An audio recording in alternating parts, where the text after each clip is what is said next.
rheumatic heart disease. So, from etiologic point of view, main causes are number one, calcific aortic valvular disease.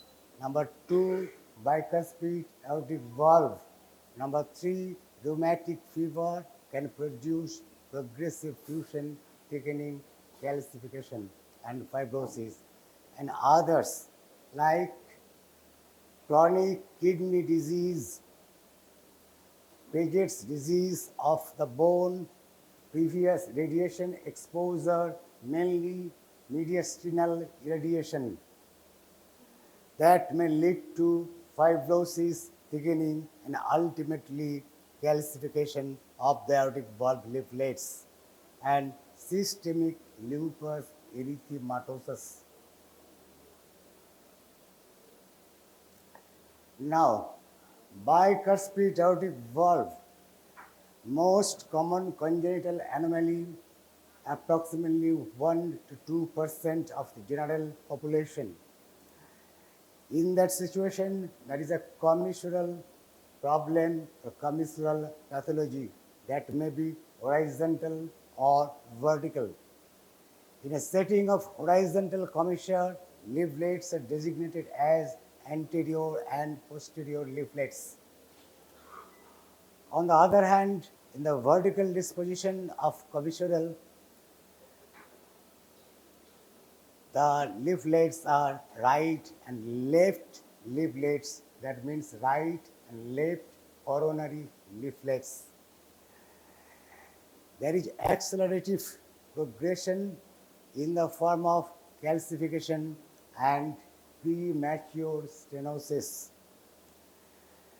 Bicuspid aortic valve is associated with some sorts of pathological process involving the aorta and other great vessels, mainly aortic aneurysm that may lead to aortic dissection, dilatation of the ascending aorta as well as coarctation of aorta, and proximal aortopathy even in normal individuals. Now, calcific aortic stenosis, basic pathology is reduction in leaflet mobility, whereas rheumatic aortic stenosis, basic pathology is commissural fusion. এই দুটো জিনিস মনে রাখলেই চলবে। Valvular aortic stenosis should be distinguished from other causes of LVOT, left ventricular outlet obstruction, supravalvular, subvalvular, and hypertrophic obstructive cardiomyopathy. This is the pictorial diagram. Supravalvular narrowing above the aortic valve, valvular stenosis, and subvalvular ridge or hypertrophic cardiomyopathy that may be symmetric or asymmetric.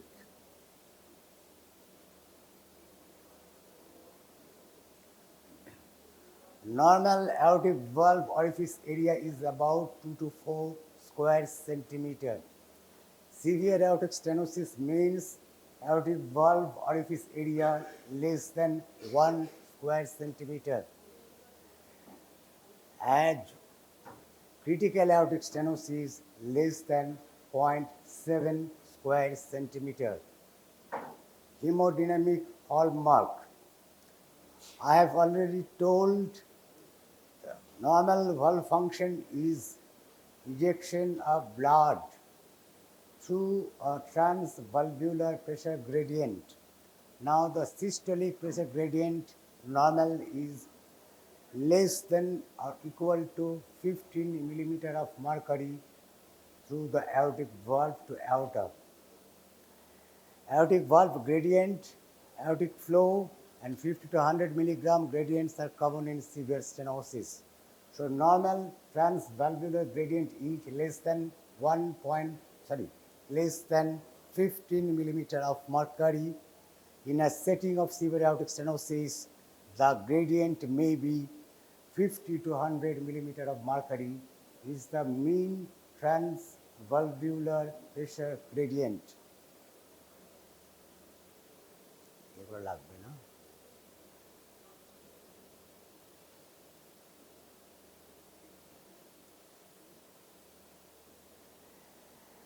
Clinical features. First, pulse. Pulse is usually low volume but delayed. There is a delayed upstroke of pulse, mainly felt or better felt in the carotids. অর্থাৎ slow rising and delayed pulse, better palpable at carotids, known as pulsus parvus et tardus. Tardus means delayed. Number two, pulse pressure, that is usually normal or low. Number three, blood pressure, normal or low, except in a setting of severe hypertension. Number five, jugular venous pressure, there may be prominent A wave. And then the aortic area. Apex beat or apex is normal in its location, forceful and well sustained. There may be associated S4 or fourth heart sound. Then auscultation. First of all, ejection click. Early systolic click felt better at right second intercostal space in a setting of aortic stenosis with ejection click. আগে একটা কথা উঠেছিল ejection click এবং opening স্ন্যাবের মধ্যে পার্থক্য কী। যদি খুব ভুল না করি, মিস্টার অধিকারী কোয়েশ্চেনটা করেছিলেন যে ওপেনিং স্ন্যাব এবং ইজেকশন ক্লিকের মধ্যে তফাৎ কী। এখানে ছোট্ট করে চারটে কথা বলে নিচ্ছি। চারটা এক্সট্রা সাউন্ড আমাদের পড়াতে হয়: ejection click, mid ejection click, opening snap and pericardial knock. Ejection click is early systolic in nature, immediately occurring just after S1. It is a sharp, high-pitched sound just after S1 and coincides with the upstroke of a wave or carotid pulse. Upstroke of a wave. It may be followed by an ejection systolic murmur, and it shows no change with posture of the patient.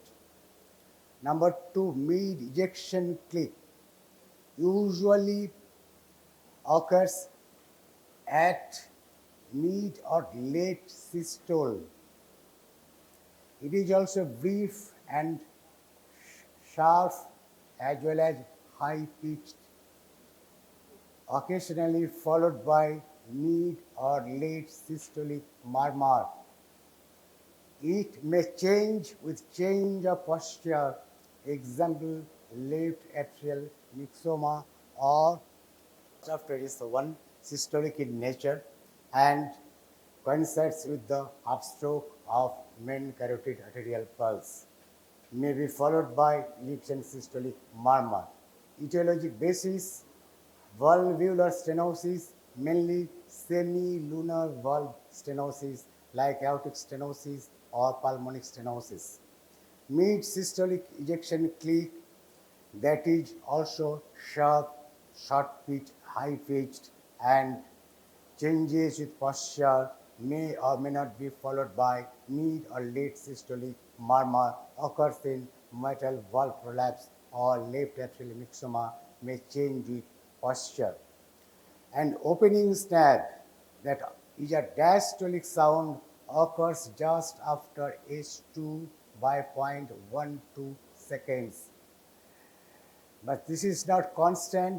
Severity may changes the duration or disposition in response to temporal profile may be shorter. And this is the diastolic sound. Pericardial knock occurs in the late diastole, usually result of abrupt halt in diastolic filling due to pericardial constriction or chronic constrictive pericarditis. Show ejection systolic click, mid ejection systolic click, opening snap, and pericardial knock. And causes of ejection click already stated. Main or major vessel dilatation like pulmonary arterial dilatation with consequent root dilatation or aortic dilatation, especially root dilatation or pulmonic stenosis and aortic stenosis. Opening snap cause is usually mitral stenosis. Mid systolic click cause left atrial myxoma or mitral valve prolapse. Pericardial knock cause is chronic constrictive pericarditis. Murmur. In aortic stenosis, there is ejection systolic murmur, usually heard in right second intercostal space with radiation to carotids. So, murmur is early systolic ejection murmur, crescendo, decrescendo in nature, best heard in right second intercostal space. But on occasion it may be heard at the apex. So, murmur of aortic stenosis best heard at aortic area with radiation to carotids, but it may also be heard at the cardiac apex. Right second intercostal space এবং cardiac apex. Thrill may be present over the carotid arteries, that is systolic in nature. Second type of murmur in aortic stenosis, that is subsequent to the secondary pathology resulting from severity of aortic stenosis, as for example, development of left atrial hypertrophy or enlargement, development of pulmonary arterial hypertension, or development of right ventricular hypertrophy, etc. So, basic findings is number 1, ejection click, number 2, early ejection decrescendo blowing murmur best heard at aortic area or even at the apex.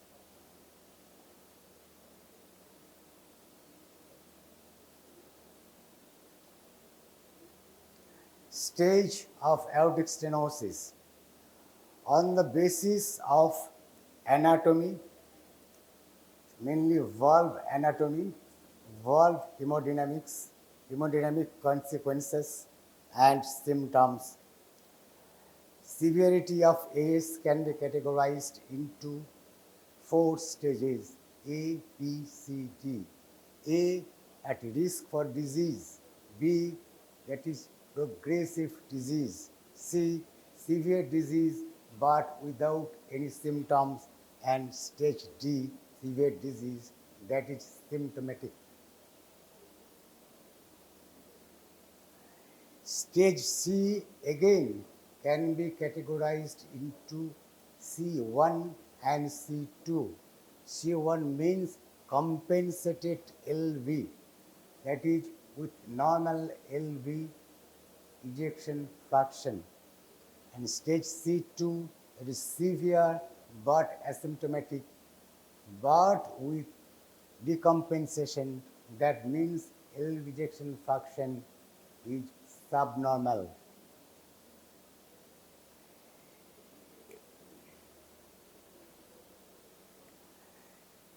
D again categorized into D1, D2, D3. D1,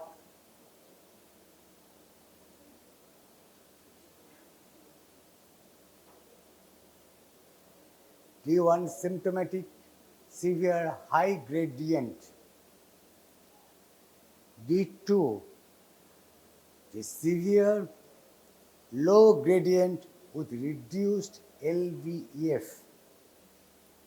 And stage D3, low gradient but normal ejection fraction. So stage A at risk for aortic stenosis, B progressive disease, C asymptomatic, C1 asymptomatic but with normal ejection fraction, that is C1, abnormal ejection fraction, that is less than 55, that is C2, D, D1 high gradient, D2 low gradient with low ejection fraction, and D3 low gradient as well as normal ejection fraction. Normal valve area 2 to 4, কখনো কখনো বলা হয় 3 to 4 square centimeter, mild more than 1.5 square centimeter but definitely less than 2 square centimeter, moderate 1 to 1.5 square centimeter, severe less than 1 square centimeter, and critical less than 0.0 square centimeter.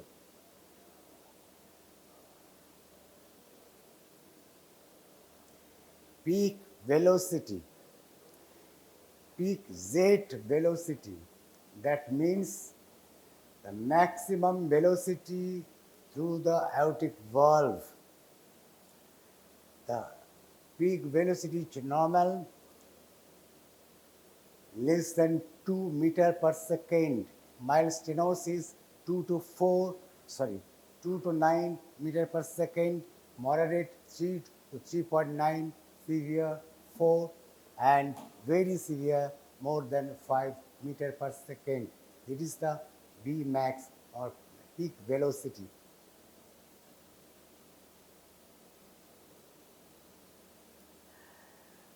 Management of aortic stenosis, that depends on number 1 symptoms, number 2 NYHA classification, number 3 stage, number 4 LV ejection fraction, number 5 Vmax, that means peak velocity, number 5 aortic valve orifice area, number 6 LV ejection fraction, number 7 biomarker like BNP, number 8 valve anatomy, number 9 candidature, that means surgical candidature, whether the patient is fit for surgery or not. On the basis of these 9 parameters, we can produce an algorithm for management of aortic valve stenosis, and that has 2 types. Number 1, balloon aortic valvuloplasty, number 2 aortic valve replacement. So aortic valve replacement, symptoms, stage, hemodynamics, biomarker, valve morphology and mobility. And I have already discussed all these previously.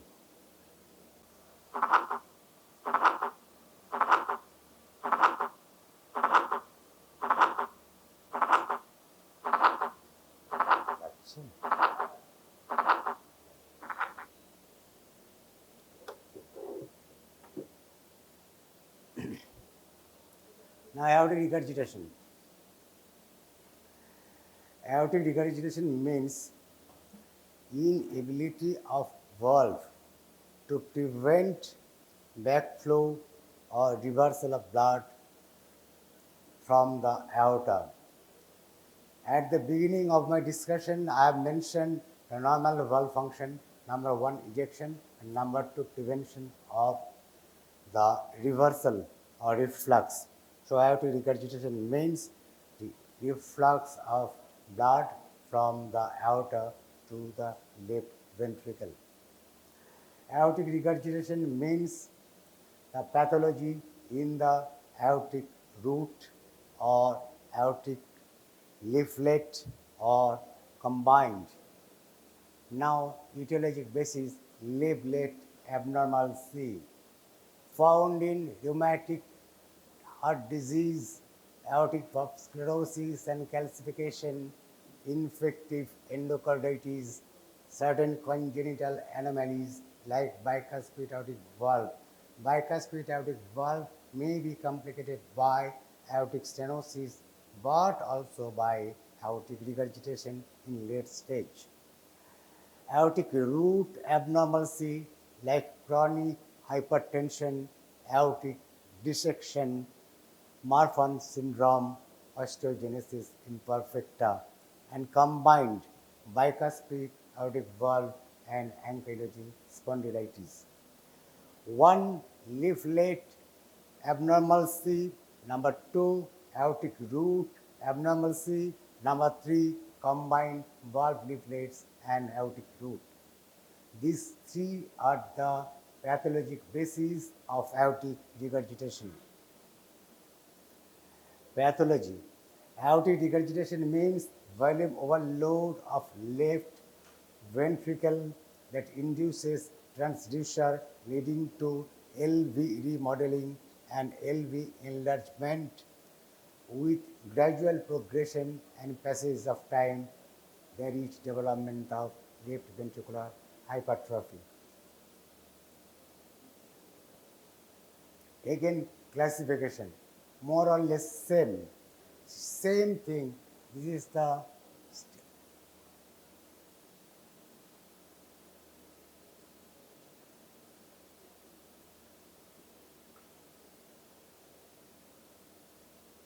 stage definition, valve anatomy, valve hemodynamics, hemodynamic consequences, symptoms A, B, C, D. এক্ষেত্রে কিন্তু কোনো sub category নেই। Risk A, progressive. B, severe but no symptoms. C, severe with symptoms. D, এটুকু মনে রাখলেই চলবে।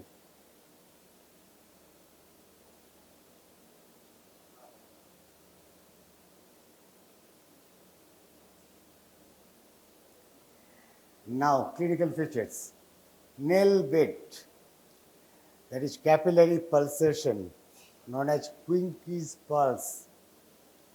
Quincke's pulse means slight compression at nail bed may produce blanching and blushing of the nail bed.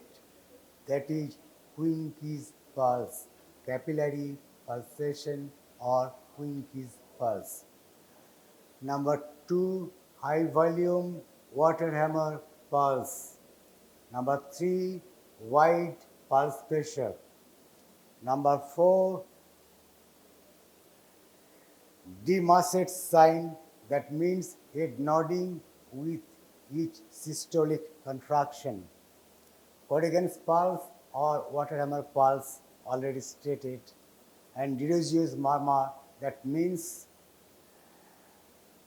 over the auscultation over the femoral artery produce a booming systolic sound known as pistol sound, and a murmur known as Dirosius murmur. On proximal compression, there is systolic murmur, or distal compression, there is diastolic murmur. This is known as Dirosius murmur. এক কথায় to and fro murmur or femoral arterial compression produces what is known as Dirosius murmur. Apex beat, diffuse, displaced, forceful and ill-sustained, may be associated with palpable S3.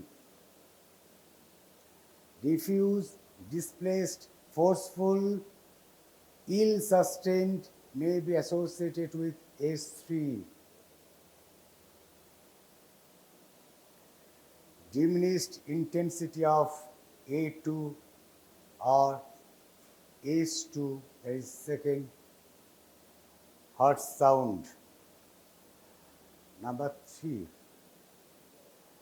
early diastolic crescendo, decrescendo, blowing murmur at heart right second or left second intercostal space. Number 2, at ejection systolic murmur heard at the right second intercostal space with radiation to carotids. Number 3, Austin Flynn murmur are late to mid diastolic decrescendo murmur due to aortic dilatation. Number 4, murmur of functional mitral stenosis, there is a mid diastolic murmur, not rumbling in character, a mid diastolic murmur, better heard at apex or medial to apex, that may be confused with the presence of mitral stenosis. But in absence of mitral stenosis, there may be a functional murmur at apex or just medial to apex. And one thing I have got to tell, that is the medial retraction. Apex bit diffuse, displaced, forceful, ill-sustained, and associated with medial retraction of the chest wall.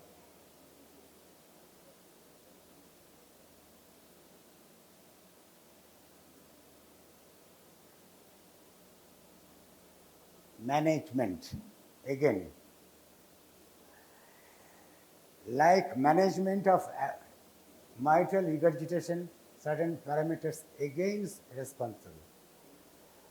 Stage symptoms এটা সেটার দিকে আর যাচ্ছি না, এক্ষেত্রে দরকার vena কন্ট্রাক্টা number 1, হলো diastolic aortic flow reversal number 2, regurgitant volume number 3, regurgitant fraction number 4, effective regurgitant orifice number 5, LV ejection fraction number 6, LV in diastolic dimension number 7, even LV in systolic dimension number 8, as well as surgical candidature that will determine the necessity of aortic valve replacement or not.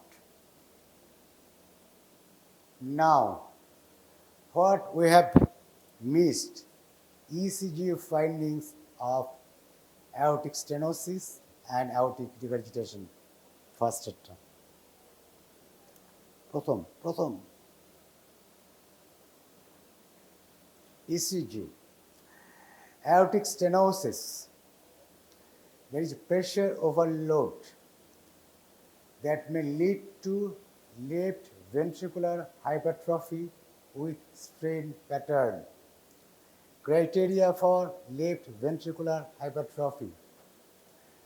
Best criteria is Shokolo-Lyon criteria, that is R in V5 or V6 plus S in V1 or V2 exceeding or equal to 35 millimeter. Number 2, coronal voltage criteria, R in AVL plus S in V3, R in AVL plus S in V3 equal to or greater than 28 millimeter is suggestive of LVH in male, or equal to or greater than 20 in case of female is suggestive of LVH. Coronal voltage criteria better correlates well with the LV mass index, that is LV mass per square meter of the body surface area. Shokolo-Lyon criteria is better for combined LV mass increased plus LV enlargement. এটা নিয়ে ভালো লেখা আছে Sanjeev Ghosh et al. তার কিছু পেপারে। Number 2, strain. So LV hypertrophy features হচ্ছে voltage criteria like corneal voltage or scapular line 35, 28 or 20 plus strain. Strain is different from volume overload and from pressure overload. Strain is a feature of hypertrophy, but absence of strain LV enlargement থাকতে পারে. So in a pressure overload like aortic stenosis, there is LV strain. What is it?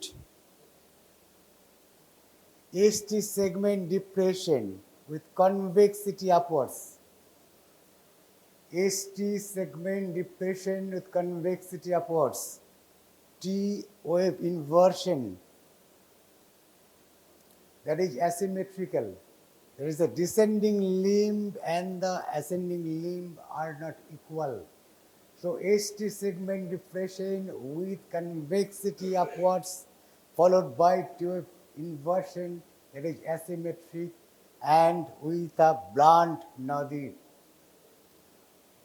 So ST segment depression with convexity upwards with asymmetric T wave inversion with blunted nadir constitute the strain pattern. So LV enlargement plus strain means LV hypertrophy. In a setting of aortic regurgitation, there is volume overload that leads to LV enlargement, that is small and deep Q in V6 as well as 1 and AVL. 1 AVL and V5 or weak, small, narrow Q wave followed by voltage criteria of LV enlargement like R wave and ST segment elevation with tall upright P. This is the volume overload of features of aortic regurgitation. So this is the feature of aortic stenosis. This is the features of aortic regurgitation. CXR, X-ray chest. In aortic stenosis, cardiothoracic ratio or cardiac salute is usually normal. There may or may not be change in vascularity. But in aortic regurgitation, there is evidence of cardiac enlargement manifested by raised cardiothoracic ratio. Number 2, there may be some sorts of increase in pulmonary vascularity due to associated LV dysfunction. And echocardiographic findings, the parameters to be noted are transvalvular pressure gradient, maximum peak flow, that is Vmax, aortic orifice area, regurgitant volume, and fractional regurgitation as well as vena contracta. Now the medical management is directed to the consequences or symptoms of the subject as well as suspicion or presence of infective endocarditis. অর্থাৎ failure of LV dysfunction should be treated accordingly. Endocardial prophylaxis according to the surgical situations, and the other complications like arrhythmias to be treated by the antiarrhythmic drugs. That's all. I intend to cover it in 2 classes. Next week we will discuss solely on parotid. Apart from parotid, the rest will be discussed today. We have 2 types of salivary glands. One is the major group and the other is the minor group. Major salivary glands consist of 3 pairs: parotid, submandibular and sublingual. parotid is the largest, but it's the submandibular gland which accounts for majority of the saliva. These are all common anatomical knowledges that we all know from your anatomy. Now, minor salivary glands. They can be up to 800 in number. They can be up to 800 in number, and they are distributed all along the mucosa of the upper aerodigestive tract. Lips, cheek, palate, floor of mouth and retromolar area. They constitute approximately 10% of total salivary output. Minor salivary gland diseases. Diseases of any of the salivary glands are broadly classified into 2 or 3 types. Number 1 is cysts. Number 2 are neoplastic lesions. Number 3 are inflammatory lesions. And number 4, some calculus disease, that is stones. Minor salivary glands usually do not have any, rarely develop inflammatory diseases or stone diseases. Mainly they are cysts and neoplastic lesions. And the cysts are usually result of trauma. They are extravasation cysts. Okay?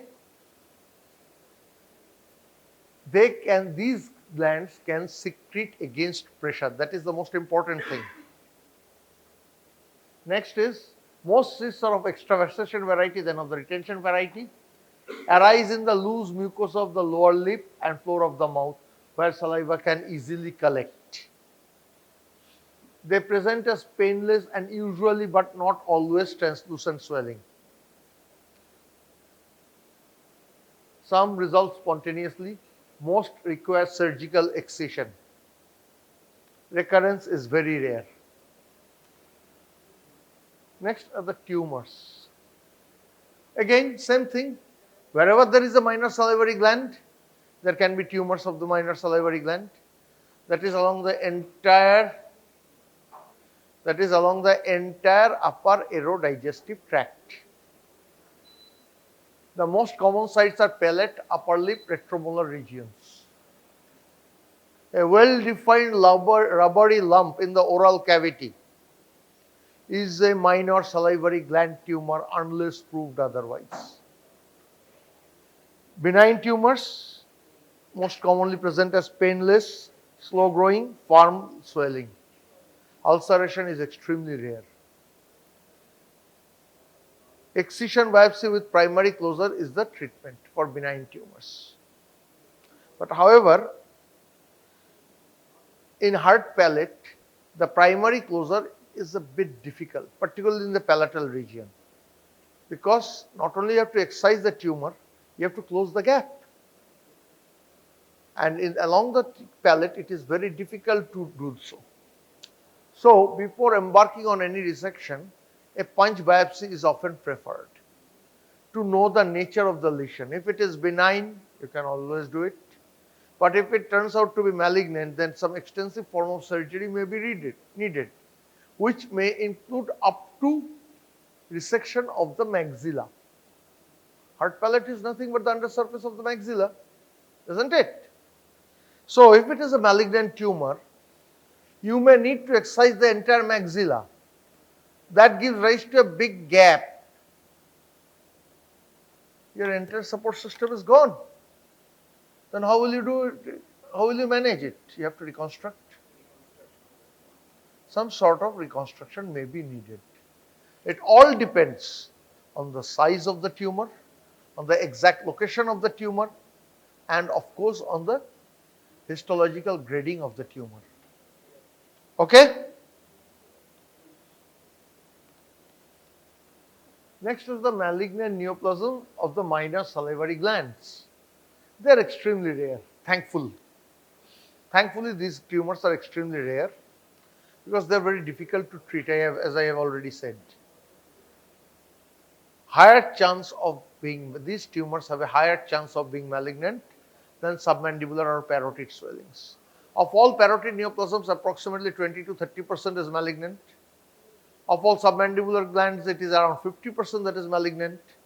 In sublingual and minor salivary glands, 85 to 90% are malignant. So, any tumor arising from the sublingual or the minor salivary glands should be considered malignant unless proved otherwise. Okay? So, to prove that, you need a punch biopsy or some sort of biopsy. The problem is majority of the malignancies of human body are painless at the start. They are not painful. I have already told you pain is not obnoxious but a beneficial symptom, because it is the pain that brings a patient to the doctor. And because majority of the malignancies grow as a painless swelling, the routine visit to a doctor is delayed. And that is the problem with intraoral malignancies also.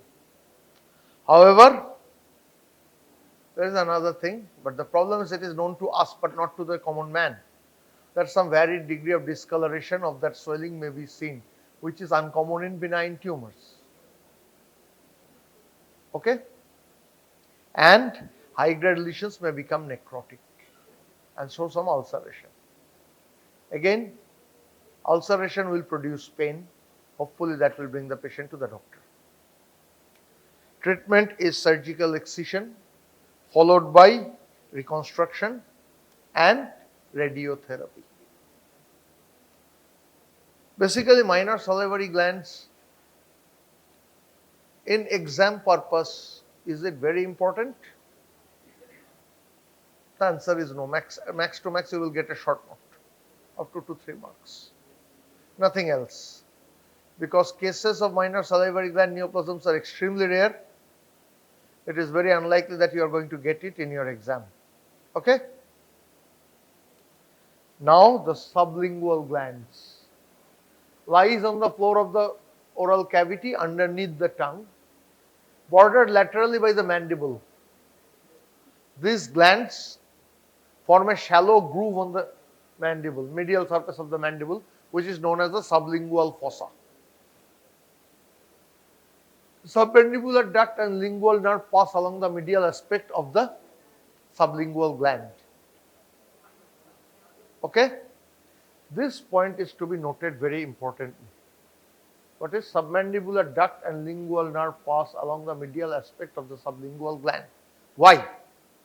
For example, a patient has a small stone in the sublingual duct or in the sublingual gland, and you want to incise and take out the stone. Because on its medial aspect there is the lingual nerve and the submandibular duct, you cannot blindly incise it. That will get cut. So you have to mobilize the gland and reverse it, so that you cut along the posterior surface. This anatomical landmark gets importance thus. Okay? Next, submandibular secretions drain into the oral cavity by minor sublingual ducts or the ducts of Ravenous. There are 8 to 20 such ducts. There are 8 to 20 such ducts in each sublingual gland. A major sublingual duct, which is called duct of Bartholin, can also be present in some patients, in some individuals, not patients, individuals. And what happens with this duct of Bartholin? It usually runs parallel to the submandibular duct. However, it can also end in the submandibular duct, and those two drain together. When present, the duct arises from the inferior aspect and passes along the submandibular duct and drains along the submandibular duct, may join the submandibular duct in some cases. Cysts, mucus extravasation, again I have already told, diseases of the salivary glands, predominantly cyst and tumor, and some calculous disease. So cysts of the sublingual glands, they are mainly mucus extravasation cysts, and they are called ranula. Why ranula? Frog's belly. This is the typical shape of a ranula in the undersurface of the tongue. Treatment is translucent. Treatment is removal of the cyst gland, but this is a very difficult operation, mind you. It is very easier said than done. And frankly speaking, I have never encountered a patient of ranula in my life till now, so I have never operated this. Incision and drainage is tempting, but it will lead to recurrence. So, of no use. Plunging ranula. This is a rare form of mucus retention cyst. The earlier ranula was a extravasation cyst, and this is retention cyst. What is the difference between a retention cyst and an extravasation cyst? Can anyone guide me? Tatoli to পড়েছিস? কে কে বলবি? Retention cyst আর extravasation cyst এর মধ্যে তফাৎ? চলো, anyone? Retention সিস্টে হচ্ছে যখন সিক্রেশনটা বাইরে বেরোতে না পারে জমছে তার ভেতর প্রেশার বিল্ড হচ্ছে একটা সিস্টিক চেহারা নিচ্ছে, দ্যাট ইজ রিটেনশন সিস্ট। আর এক্সট্রাভাসেশন সিস্ট হচ্ছে বাইরে বেরিয়ে আসছে, সাইডে জমছে, চারপাশের ফাঁসা দিয়ে কাভার্ড, এবং আস্তে আস্তে সেই ফাঁসাটা একটা ফলস ক্যাপসুলের মতো তৈরি করছে, that is extravasation cyst. Extravasation cyst is mostly due to trauma. ট্রমার জন্য দুমদারাক্কা বাইরে বেরিয়ে আসছে। ক্লিয়ার? দুটোর মধ্যে ডিফারেন্সটা বোঝাতে পারলাম? রিটেনশন সিস্টের একটা মেজর এরিয়াতে একটা ট্রু এপিথেলিয়াম থাকবে, whereas এক্সট্রাভাসেশন সিস্টে ট্রু এপিথেলিয়ামটা সবসময় থাকে না। এইবার হচ্ছে প্লাঞ্জিং গ্র্যানুলায় কি হচ্ছে, এটা একটা রিটেনশন সিস্ট, কিন্তু সিস্টটা কালেক্ট হতে হতে একটা সময় ক্যাভিটির ওয়ালটা পিয়ার্স করছে, পিয়ার্স করে মাইলোহাইড, যেটা the diaphragm between the which separates the oral cavity from the neck, সেটাকে পিয়ার্স করে ভেতরে চলে আসছে and starts to get accumulated in the region of the neck. That can be in the submandibular region or in the submental region. Okay? Submental region or submandibular region anatomical landmark কি? এটা submental region, এটা submandibular region. Anatomical landmark কি? কোন muscle? Anterior belly of digastric, yes, exactly. Anterior belly of digastric, এদিকে হলো submental, এদিকে হলো submandibular. Okay? Patients present with a soft puncture, dumbbell shaped swelling in the submandibular or submental region of the neck. Investigations such as USG or MRI. On aspiration, a thick yellow fluid comes out. This differentiates it from a lymphangioma. এখানে একটা swelling. It can be a submandibular swelling. It can be an enlarged lymph node. These are the two differential diagnoses. Submandibular gland ছাড়া এখানে কি রয়েছে? Submandibular group of lymph nodes. Any enlarged lymph node can also be the cause. তাই তো? তাহলে আমাকে এটাকে differentiate করার জন্য একটা ইউএসজি বা সিটি এমআরআই করতে হবে। On aspiration, a thick fluid comes out. This differentiates it from a lymphangioma and clinches the diagnosis. Treatment is গলার পার্টটা ভুলে যাও, তার কারণ ওটা মাইলোহাইড ডায়াফ্রামকে পিয়ার্স করে গলায় গেছে। আমাকে সাবলিঙ্গুয়াল গ্ল্যান্ডটাকে বাদ দিতে হবে ওপর থেকে, আর তলায় যেটা আছে সেটাকে অ্যাসপিরেট করানো। তার তলার পার্টটা কি করে হয়েছে? ওপর থেকে মিউকাস পিয়ার্স করে গলায় ঢুকেছে। আমি আর নিচের ওটা কি বলেছি একটু আগেই, ফলস এপিথেলিয়াম হয়ে যায় ওখানে। আমার ফলস এপিথেলিয়াম থাকলে ওটা আপনি হিল করে যাবে যদি লিকেজটা বন্ধ করে দিতে পারি। লিকেজের সোর্স কি? সাবলিঙ্গুয়াল গ্ল্যান্ড, সেটাকে রিমুভ করে দিলাম। গলা থেকে এটা কেটে যদি আমি কাজ করি 100% রেকারেন্স। এখানে ফুলেছে, চলো এই জায়গাটা থেকে কেটে বার করে দিই। কাটলে আমি কোনো ওয়াল পাবো না, একটা জায়গা থেকে দেখবো প্রচুর গাসা ফ্লুইড বেরোলো, সোয়েলিং গায়েব, অপারেশন শেষ, close. Within few months patient will come back again. Clear?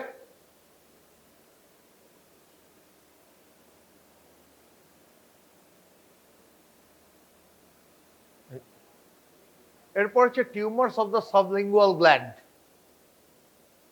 একটু আগেই বলেছি more than 90% are malignant, present as a painless rubbery swelling on the floor of the mouth. Pain or lingual nerve paresthesia is usually a late sign and usually indicating of a high grade disease. আচ্ছা, stage আর গ্রেডের তফাৎ কি? প্যাথোলজিতে পড়েছিস, বল।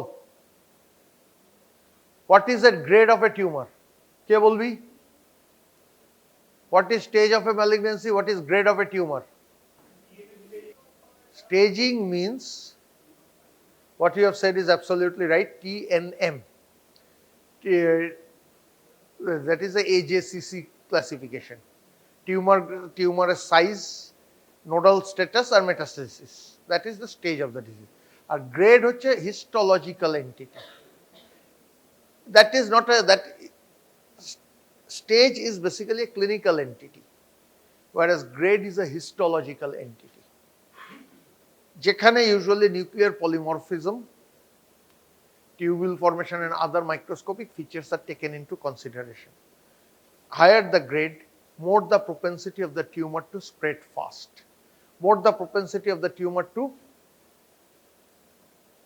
metastasize. Lower the grade, less virulent the lesion. Okay? যেমন breast পড়েছিস, breast cancer পড়েছিস প্যাথোলজিতে, তাতে ব্রেস্ট ক্যান্সারের গ্রেড কি দিয়ে দেখা হয়? Nottingham modification of Bloom Richardson score পড়েছিস? বাইরাটস তো ওটা radiological feature. BIRADS has nothing to do with, কি বললাম, বাইরাটস আর এটা হচ্ছে কমপ্লিটলি ডিফারেন্ট। বাইরাটস হচ্ছে রেডিওলজিক্যাল ফিচার, যেটা আমি দেখছি হচ্ছে একটা ইমেজিং কে দেখে আমার তার চান্স অফ ম্যালিগন্যান্সি প্রেডিক্ট করা। Clear? BIRADS, that is not related with grade. Grade হচ্ছে কি দেখা হয়? নিউক্লিয়ার প্লিওমরফিজম, এটাকে বলা হয় Nottingham modification of Bloom Richardson score. 9-তে গ্রেড দেওয়া হয় আউট অফ 9, 3 হচ্ছে লোয়েস্ট স্কোর, 9 হচ্ছে হাইয়েস্ট স্কোর। 6-এর বেশি স্কোর যদি আসে then it is a high grade tumour. Clear? কি বলছিলাম? That means grade is basically a histological entity. ঠিক আছে? থাইরয়েড ইমেজিং এর ক্ষেত্রে বাইরাটস এর মতো থাইরয়েড ইমেজিং এ টাইরাডস আছে, that is also a radiological entity. ঠিক আছে? আর TNM is purely clinico radiological. Clinical and radiological কেন? একটা পেশেন্ট উইথ ধরে নিলাম সিএ টাং, তার মেটাস্টাসিস আছে কিনা আমি কি করে বলবো? তার লিভারে ছড়িয়েছে কিনা? Without a USG or CT scan আমি কি করে বলবো? ক্লিনিক্যালি না, আমি এটুকু দেখতে পাচ্ছি টাং টিউমারটা ফ্লোর অফ মাউথ ধরেছে কিনা, মোবিলিটি কমেছে কিনা সেটা আমি দেখে নিচ্ছি, বা ম্যান্ডিবুল ধরে নিয়েছে কিনা সেটা আমি ক্লিনিক্যালি অ্যাসেস করতে পারছি। কিন্তু টিএনএম এর এম পোর্শনটা, ফর এক্সাম্পল যেটা নিয়ে শুরু করলাম ব্রেস্ট, ব্রেস্টের একটা টিউমার লাংসে গেছে কিনা, অ্যাবডোমেনে অন্য কোথাও গেছে কিনা, উইদাউট রেডিওলজি আমি বলতে পারবো না। So staging is basically clinico-radiological. Byrat's is the art of predicting the malignant potential. যেমন Byrat's 3 is likely benign follow-up study. Byrat's 4 হচ্ছে biopsy in essential. Clear? একইভাবে grade হচ্ছে purely histological. You cannot know about the grade without a proper biopsy. ঠিক আছে? আর কি? আবার একটা কথা বলছি, প্রেজেন্ট এই সাবলিঙ্গুয়াল গ্ল্যান্ডে majority of the tumours are low grade, but they can also be high grade. High grade tumours এ lingual nerve paraesthesia is very common. Lingual নার্ভের কাজ কি?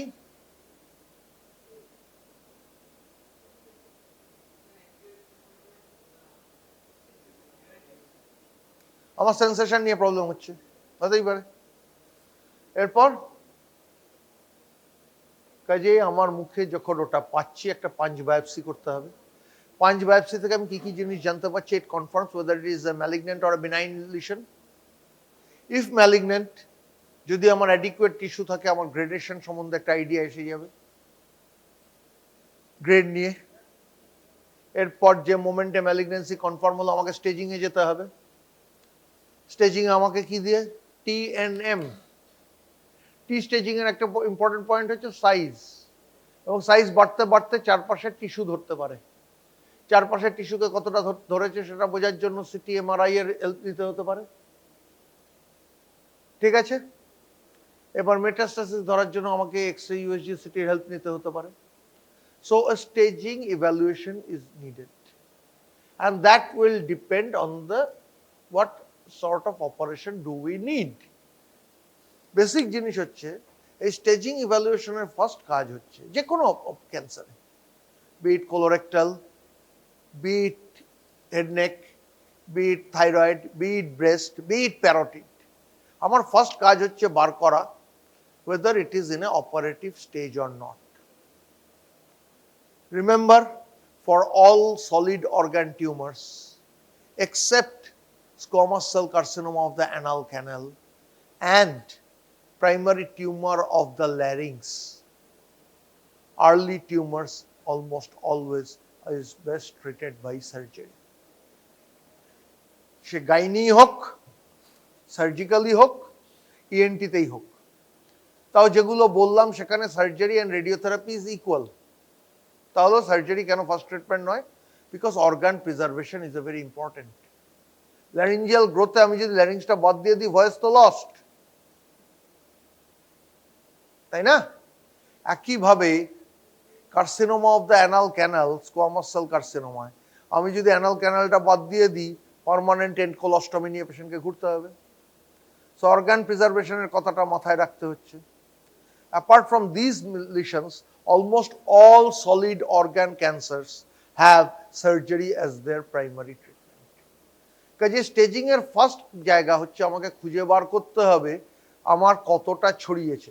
ফর এক্সাম্পল, ধর এখানে একটা টাং ম্যালিগন্যান্সি, আমার ম্যান্ডিবল ধরে নিয়েছে, এখানে ফ্লোর অফ মাউথ পুরো ধরে নিয়েছে। এবার একে যখন বাদ দিতে হবে, আমার ম্যান্ডিবলটা বাদ চলে গেল, ফ্লোর অফ মাউথটা বাদ চলে গেল, জুড়বো কি দিয়ে? জুড়বো কি করে? একটা চিন্তা। তখন প্লাস্টিক সার্জনের সঙ্গে কনসাল্ট করতে হয়। প্লাস্টিক সার্জন যদি অন্য কোনো জায়গা থেকে কিছু এনে জুড়তে পারে, that's a good option. Usually fibular free flap বা রেডিয়াল ফোরআর্ম ফ্রি ফ্ল্যাপ দিয়ে এগুলো জোড়ার ব্যবস্থা করা হয়, মানে সেগুলোকে আস্তে আস্তে মাল্টিপল অস্টিওটমি করে একটা নকল ম্যান্ডিবুলের মতো তৈরি করে কিছু একটা করার ব্যবস্থা করা যেতে পারে। বাট স্টিল এটা এতটাই বড় দেখা গেল যে যতটা ওয়াইড বাদ দেওয়ার পরও মার্জিন পজিটিভ হয়ে যাচ্ছে, তখন আমাদের ফার্স্ট কাজ কি? রেডিওথেরাপি বা কেমোথেরাপি কিছু দিয়ে এটাকে ছোট করে নেওয়া যায় কিনা। ক্লিয়ার? স্টেজিংটা কেন ইম্পর্টেন্ট বোঝাতে পারলাম। এবার আমি দেখলাম এটা করে যে it has already spread to liver and lungs বা মেটাস্টাসিস হয়ে গেছে, তখন আমার ট্রিটমেন্ট প্রোটোকল পুরো চেঞ্জ হয়ে গেল।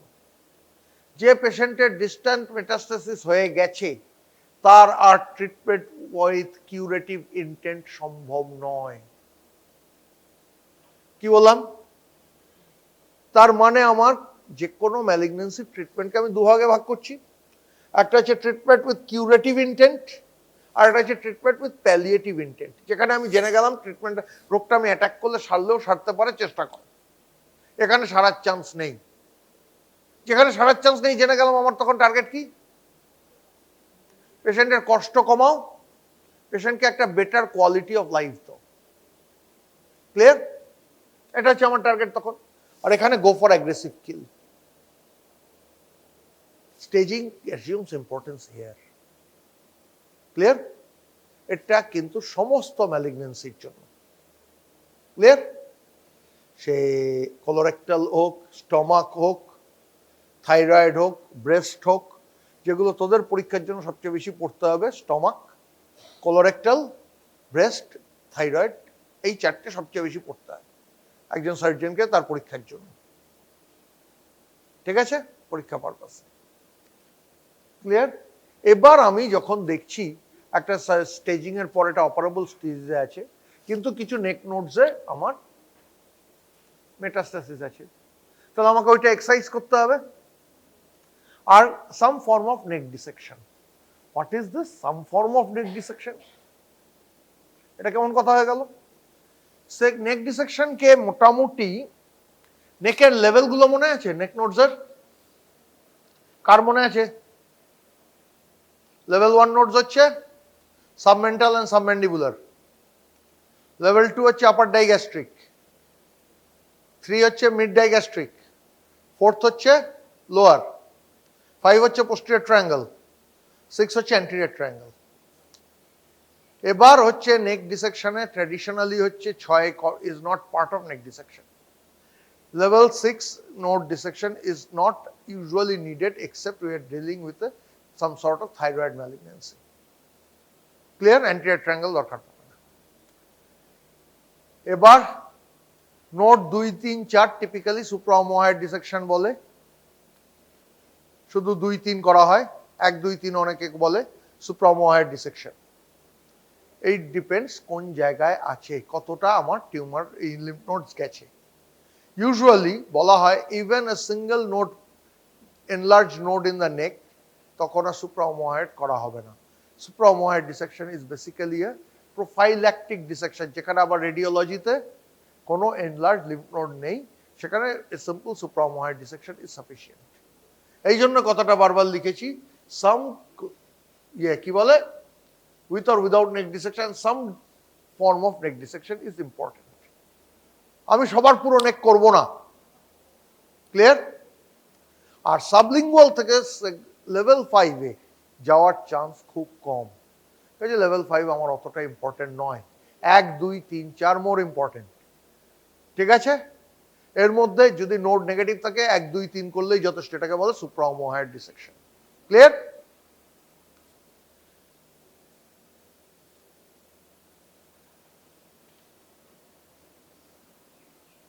এবার অ্যাডজুভেন্ট রেডিওথেরাপি, লো গ্রেড আর লো স্টেজ ছাড়া অ্যাডজুভেন্ট রেডিওথেরাপি দিতে হবে।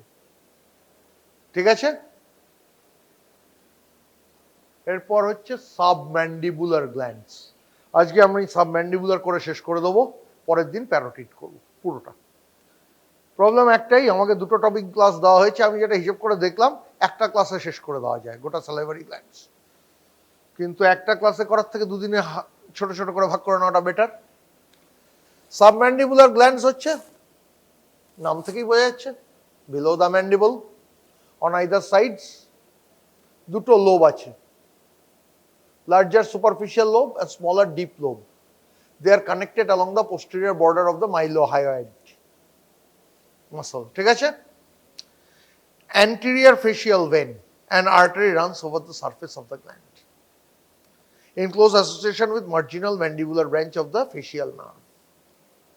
The gland is drained by a single duct of Wharton in the floor of the mouth. এইটুকুই আমার অ্যানাটমিক্যাল। একটপিক সালাইভারি গ্ল্যান্ড হচ্ছে এর পরের টপিক। একটপিক সালাইভারি গ্ল্যান্ড হচ্ছে সাবম্যান্ডিবুলার গ্ল্যান্ডের একটা ডিসঅর্ডার বলে ধরা হয়, কিন্তু এর এক্সাক্ট অরিজিন কেউ জানে না। It presents as a translucent bony cyst at the angle of the mandible near the inferior dental neurovascular bundle. Treatment দরকার নেই, এটার নাম স্ট্যাফনি বোন cyst. This is the most common ectopic salivary tissue. এবার তার প্রশ্ন করতে হবে, স্যার যা ট্রিটমেন্ট দরকার নেই, তাহলে সেটার জন্য আপনি আমাকে ফালতু বেকার একটা স্লাইড নষ্ট করলেন কেন? সত্যি কথা বলতে কি আমিও জানি না। হ্যাঁ, বইতে আছে, আমার মনে হলো যেটা বইতে আছে তোদের জানানো দরকার, জানিয়ে দিলাম। আচ্ছা, submandibular gland Stones. 80% of all salivary gland stones occur in the submandibular gland. কেন? Because of the higher viscosity of the submandibular gland secretions.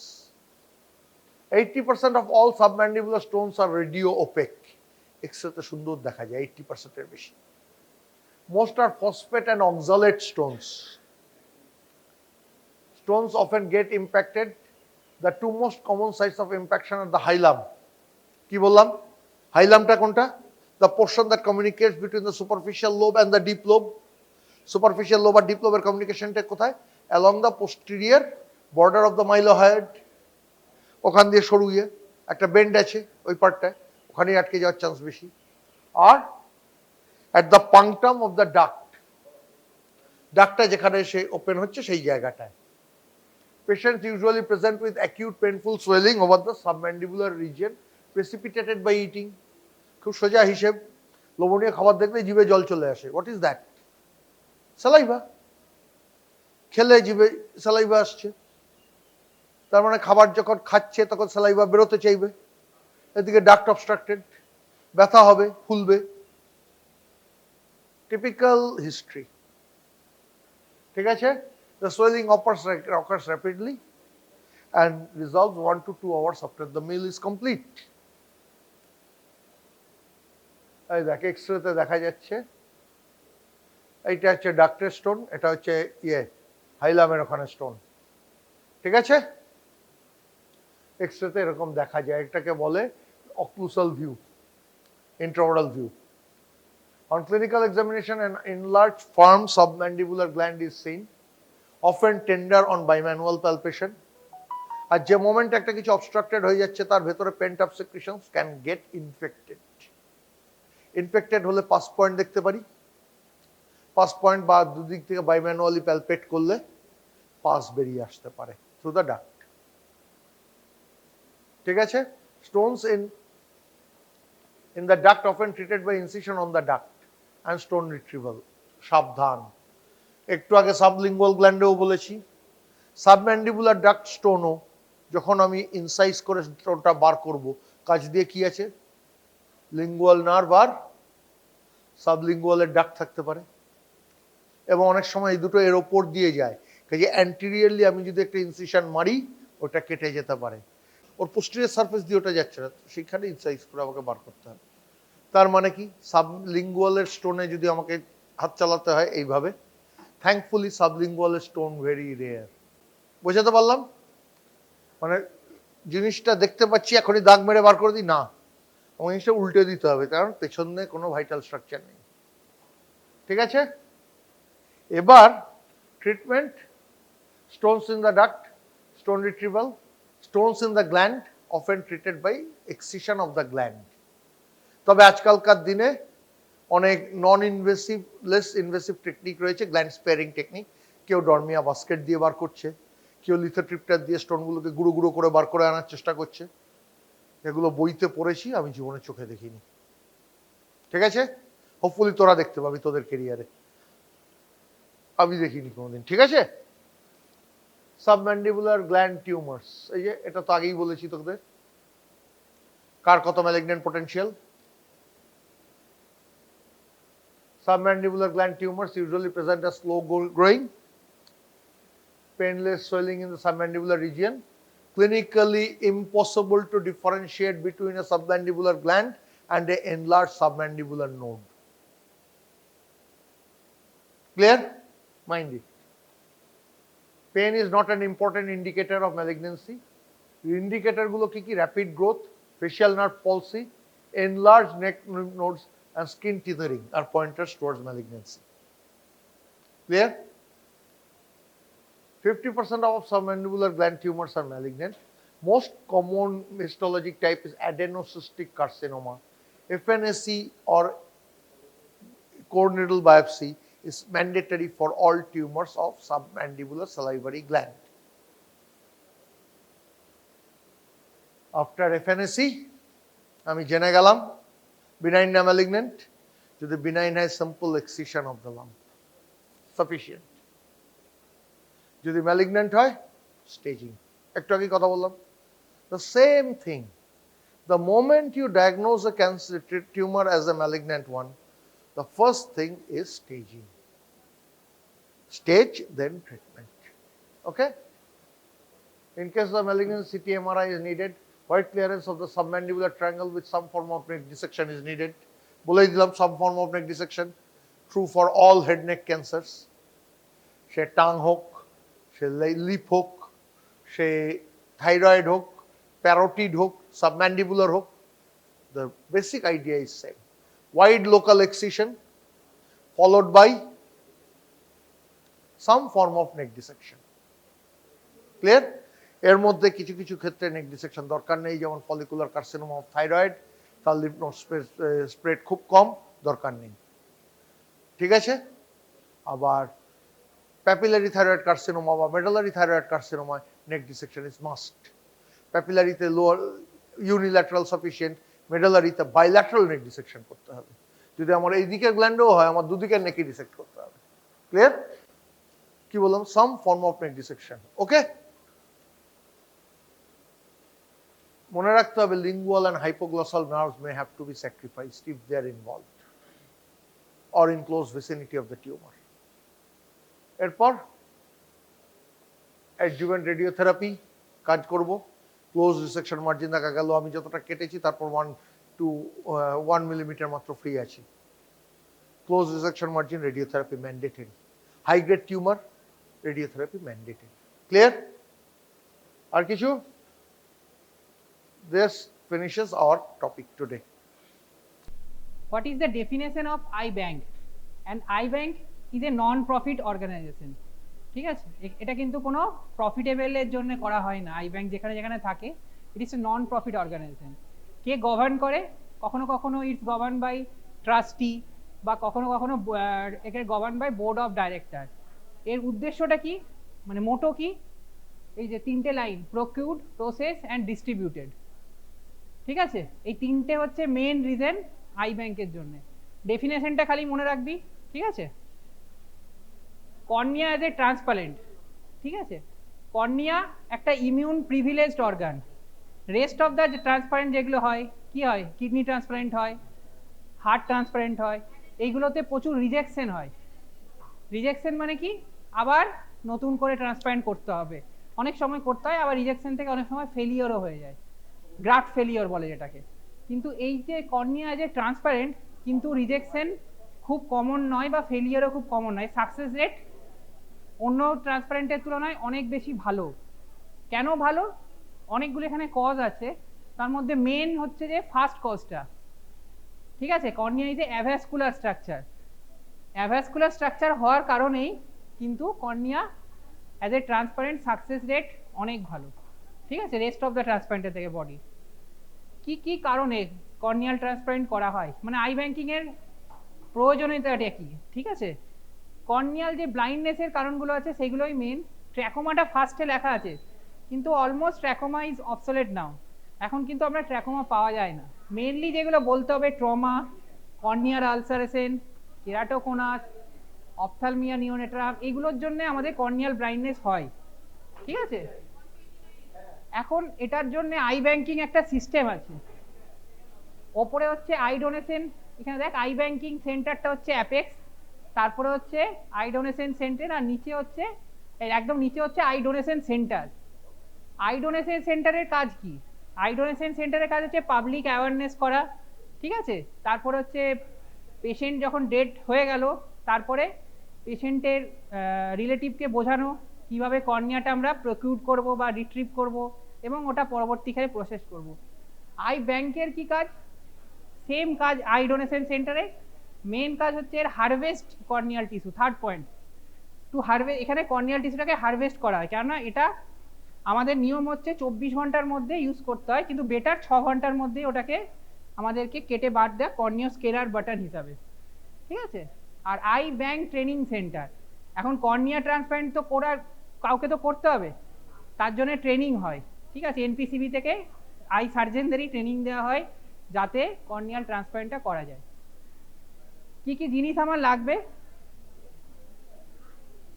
Eye donation centre, যেটা ফার্স্ট মানে একদম নিচের লেভেলের, সেখানে বেসিক্যালি মেন দরকার হচ্ছে কর্নিয়াটা কাটার জন্যে 5th পয়েন্টে ইনস্ট্রুমেন্ট ফর কর্নিয়াল এক্সিশন। ঠিক আছে, কর্নিয়াল এক্সিশন কাটার জন্য যেটা লাগবে সেটা হচ্ছে আই ডোনেশন সেন্টারে, ওটাই আমার মেনলি লাগবে। আর আই ব্যাংকে সবগুলোই লাগবে, কিন্তু অনেক সময় দেখা যায় আই ব্যাংকে স্পেকুলার মাইক্রোস্কোপটা থাকে না, যেটা হচ্ছে 4th পয়েন্ট। ঠিক আছে, বাকি সবগুলোই রাখতে হবে।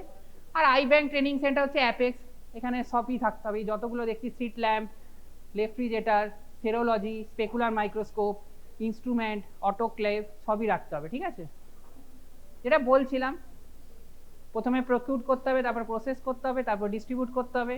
ঠিক আছে, একটু আগে একটা কোশ্চেন দেখাচ্ছিলাম তোদের, কিভাবে একটা কোশ্চেন এসছে রিসেন্ট, কর্নিয়া রিট্রিভ প্রোগ্রাম করতে হয় হসপিটাল থেকে, কিভাবে কর্নিয়া রিট্রিভ, মানে একটা কোশ্চেন এসেছিল কিছুদিন আগে তোদেরই, যে এক শর্ট নোট হিসাবে, যে কিভাবে একটা হসপিটালে কোনো পেশেন্টের ডেথ হয়েছে, কিভাবে তুই কর্নিয়াটা রিট্রিভ করবি, কাউন্সিলিং করতে হবে। এটা হচ্ছে এমস এর প্রোটোকল।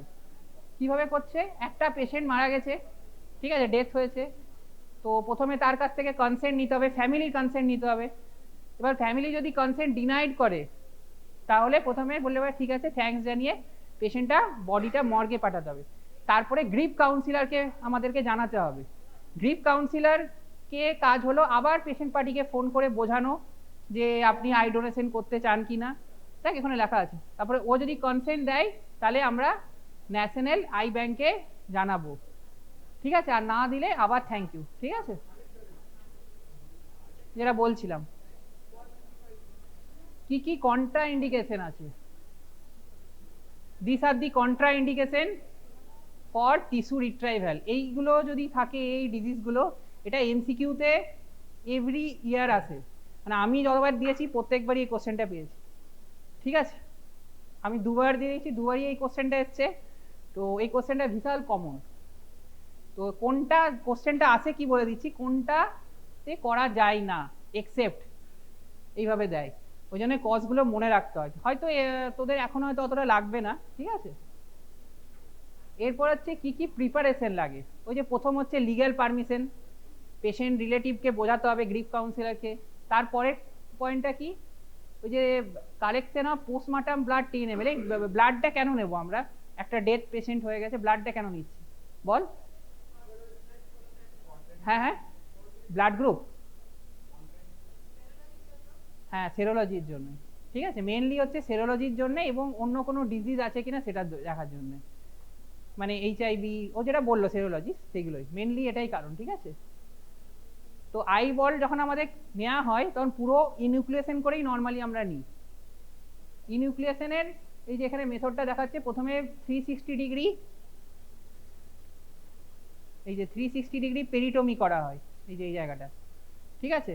তারপরে একটা একটা করে মাসেলকে ক্ল্যাম্প করতে হয়, কাটতে হয়। সাধারণত মাসেল ক্ল্যাম্প করার নিয়ম আছে, স্লিম মেথড বলে, মানে নিমোনিকটা হচ্ছে স্লিম, প্রথমে সুপেরিয়ার, তারপরে ল্যাটারাল, তারপরে ইনফিরিয়ার রেক্টাস, তারপরে মিডিয়াল রেক্টাস, মিডিয়াল রেক্টাসটা লাস্টে। এই পদ্ধতিতেই কিন্তু কাটতে হবে। স্লিম হচ্ছে নিমোনিক, এমনি লিখবি না কেউ, ঠিক আছে। প্রথমে সুপিরিয়ার অবলিক কাটা হবে, তারপরে ল্যাটারাল রেক্টাস, ইনফিরিয়ার রেক্টাস, লাস্টে মিডিয়াল রেক্টাস। কাটার আগে একটা স্পুন থাকে, ইনুক্লিয়েশন স্পুন, তোদের ইনস্ট্রুমেন্টে থাকে, ওটা দিয়ে এইরকম করে নিচে যেতে হয়, ধরতে হয়, দিয়ে ওটাকে কেটে দিতে হয় অপটিক নার্ভটাকে, ঠিক আছে। অপটিক নার্ভটা না কাটলে তো বেরোবে না আইবলটা, এটা বলছিলাম। এই যে সেরোলজি, এই টেস্টগুলো করতে হয়, কেন আমরা ব্লাডটা নিলাম, এই টেস্টগুলো করার জন্য। এখন হচ্ছে যে একটা তো আমরা ডোনার কর্নিয়া নিলাম, এবার কি কি এক্সামিনেশন করতে হবে ডোনার কর্নিয়া, ঠিক আছে। ডোনার কর্নিয়া মেনলি 3টে এক্সামিনেশন করতে হয়। একটা হচ্ছে যেটা একটু আগেই বললাম, সেরোলজি, ঠিক আছে, একটা সেরোলজি, আরেকটা হচ্ছে এক্সামিনেশন অফ হোল গ্লোব, যেটা ওখানে পয়েন্টে লেখাই আছে, এক্সামিনেশন অফ হোল গ্লোব। এই এক্সামিনেশন অফ হোল গ্লোবে আমরা কি দেখব, হোল গ্লোবে কি দেখব, ঠিক আছে। এখানে তোদের একটা আছে, দেখাচ্ছি। ও প্রথমে যে স্ট্রিট ল্যাম্পে দেখতে হবে, ঠিক আছে। কি কি দেখতে হবে, কর্নিয়া স্ট্রাকচারগুলো তো জানি, ওই বইয়ে অন্যভাবে লেখা আছে, ঠিক আছে, আমি ফর ইজি রিমেম্বার আমি বলে দিচ্ছি। একটা হচ্ছে এপিথিলিয়াম দেখতে হবে প্রথমে,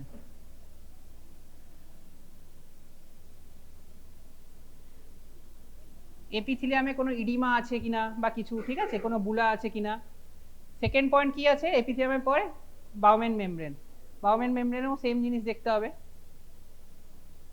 3 নম্বর স্ট্রোমা, স্ট্রোমাতে কোনো ওপেসিটি আছে কিনা,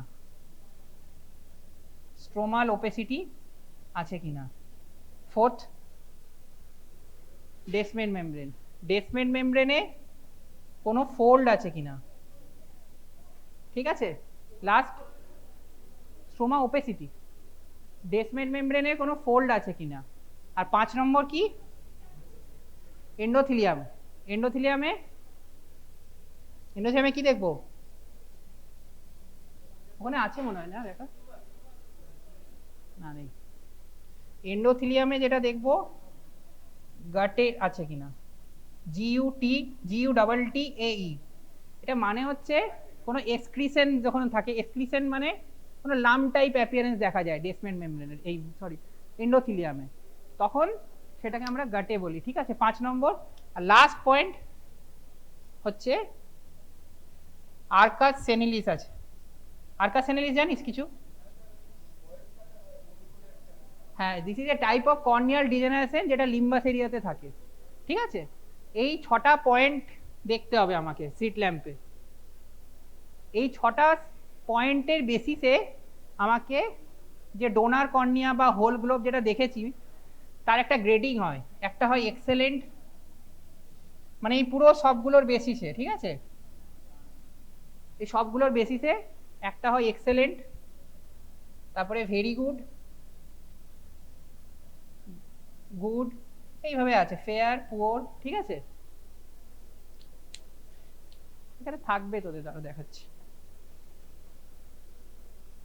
এই যে এটা সিট ল্যাম্পে দেখছে যেটা বলছিলাম, এই যে এপিথিলিয়ামের এটা, এই পয়েন্টগুলো দেখবো আমরা। বেসিক্যালি মাইক্রোসিস্টিক চেঞ্জটাই ইম্পর্টেন্ট, আমি যেটা বলছিলাম।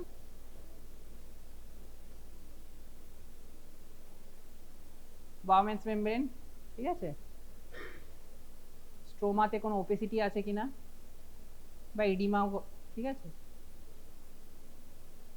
আর্কাস সেনাইলিস, ঠিক আছে, বেসমেন্ট মেমব্রেনে এই যে ফোল্ড দেখা যাচ্ছে, ফোল্ডগুলো দেখতে পাচ্ছিস, এই যে এটা হচ্ছে ফোল্ডগুলো, সিট ল্যাম্পের ছবি। আর এন্ডোথিলিয়াম, এই যে প্রেজেন্স অফ গুটাটা অ্যান্ড ভ্যাকুলেটেড সেল। ঠিক আছে, এটা হচ্ছে স্পেকুলার মাইক্রোস্কোপ। এটা তো আমরা সিট ল্যাম্প এক্সামিনেশন করলাম, এক্সামিনেশন অফ হোল গ্লোবের। ঠিক আছে, এরপর আমাকে স্পেকুলার মাইক্রোস্কোপেও দেখতে হবে। কি দেখতে হবে? একটা হচ্ছে এন্ডোথিলিয়াল কাউন্ট, আরেকটা মরফোলজি। এই দুটো দেখতে হবে, এন্ডোথিলিয়াল কাউন্ট আর মরফোলজি। ঠিক আছে, এখন এন্ডোথিলিয়াল কাউন্ট নর্মালি কত থাকে? এজ হিসাবে ভ্যারি করে। ঠিক আছে, একটা হয় ক্রিটিক্যাল সেল ডেনসিটি, হ্যাঁ, ক্রিটিক্যাল সেল ডেনসিটি, আরেকটা হয় functional cell density. Critical cell density যদি থাকে আমরা সেই কর্নিয়া নেব না। সেটা কাউন্ট কত? ওই 300 to 500। ঠিক আছে, এই 300 থেকে 500 যদি হয় তাহলে কিন্তু আমরা নেব না। এবং কেন? কেন ক্রিটিক্যাল সেল ডেনসিটি থাকলে কর্নিয়া ডিকম্পেনসেশন হবে। ঠিক আছে, ফাংশনাল সেল ডেনসিটি হচ্ছে মিনিমাম, এটা থাকতেই হবে। ঠিক আছে, এটা মোটামুটি 1500 থেকে 2000। ঠিক আছে,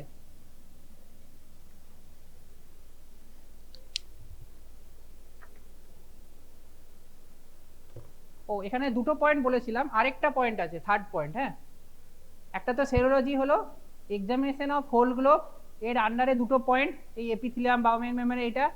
আরেকটা পয়েন্ট হচ্ছে স্পেকুলার মাইক্রোস্কোপে দেখতে হবে মরফোলজি আর এন্ডোথিলিয়াল কাউন্ট। মরফোলজি মানে, মরফোলজি কি দেখবো? যে হেক্সাগোনাল প্যাটার্নটা আছে না নষ্ট হয়ে গেছে। কর্নিয়াল এন্ডোথিলিয়ামের হেক্সাগোনাল সেল হয়, সেই হেক্সাগোনাল প্যাটার্নটা আছে না নেই। ঠিক আছে, এটাই হচ্ছে মেইনলি মরফোলজি, মানে পলিমেগাথিজম আর একটা হচ্ছে এই হেক্সাগোনাল প্যাটার্ন, এটা হচ্ছে মেইন পয়েন্ট। ঠিক আছে, এটা হলো মানে সেকেন্ডের মধ্যেই দুটো পয়েন্ট হলো। আর থার্ড পয়েন্ট হচ্ছে, যদিও এটা খুব একটা ইম্পর্টেন্ট নয়, এক্সামিনেশন অফ অকুলার অ্যাডনেক্সা।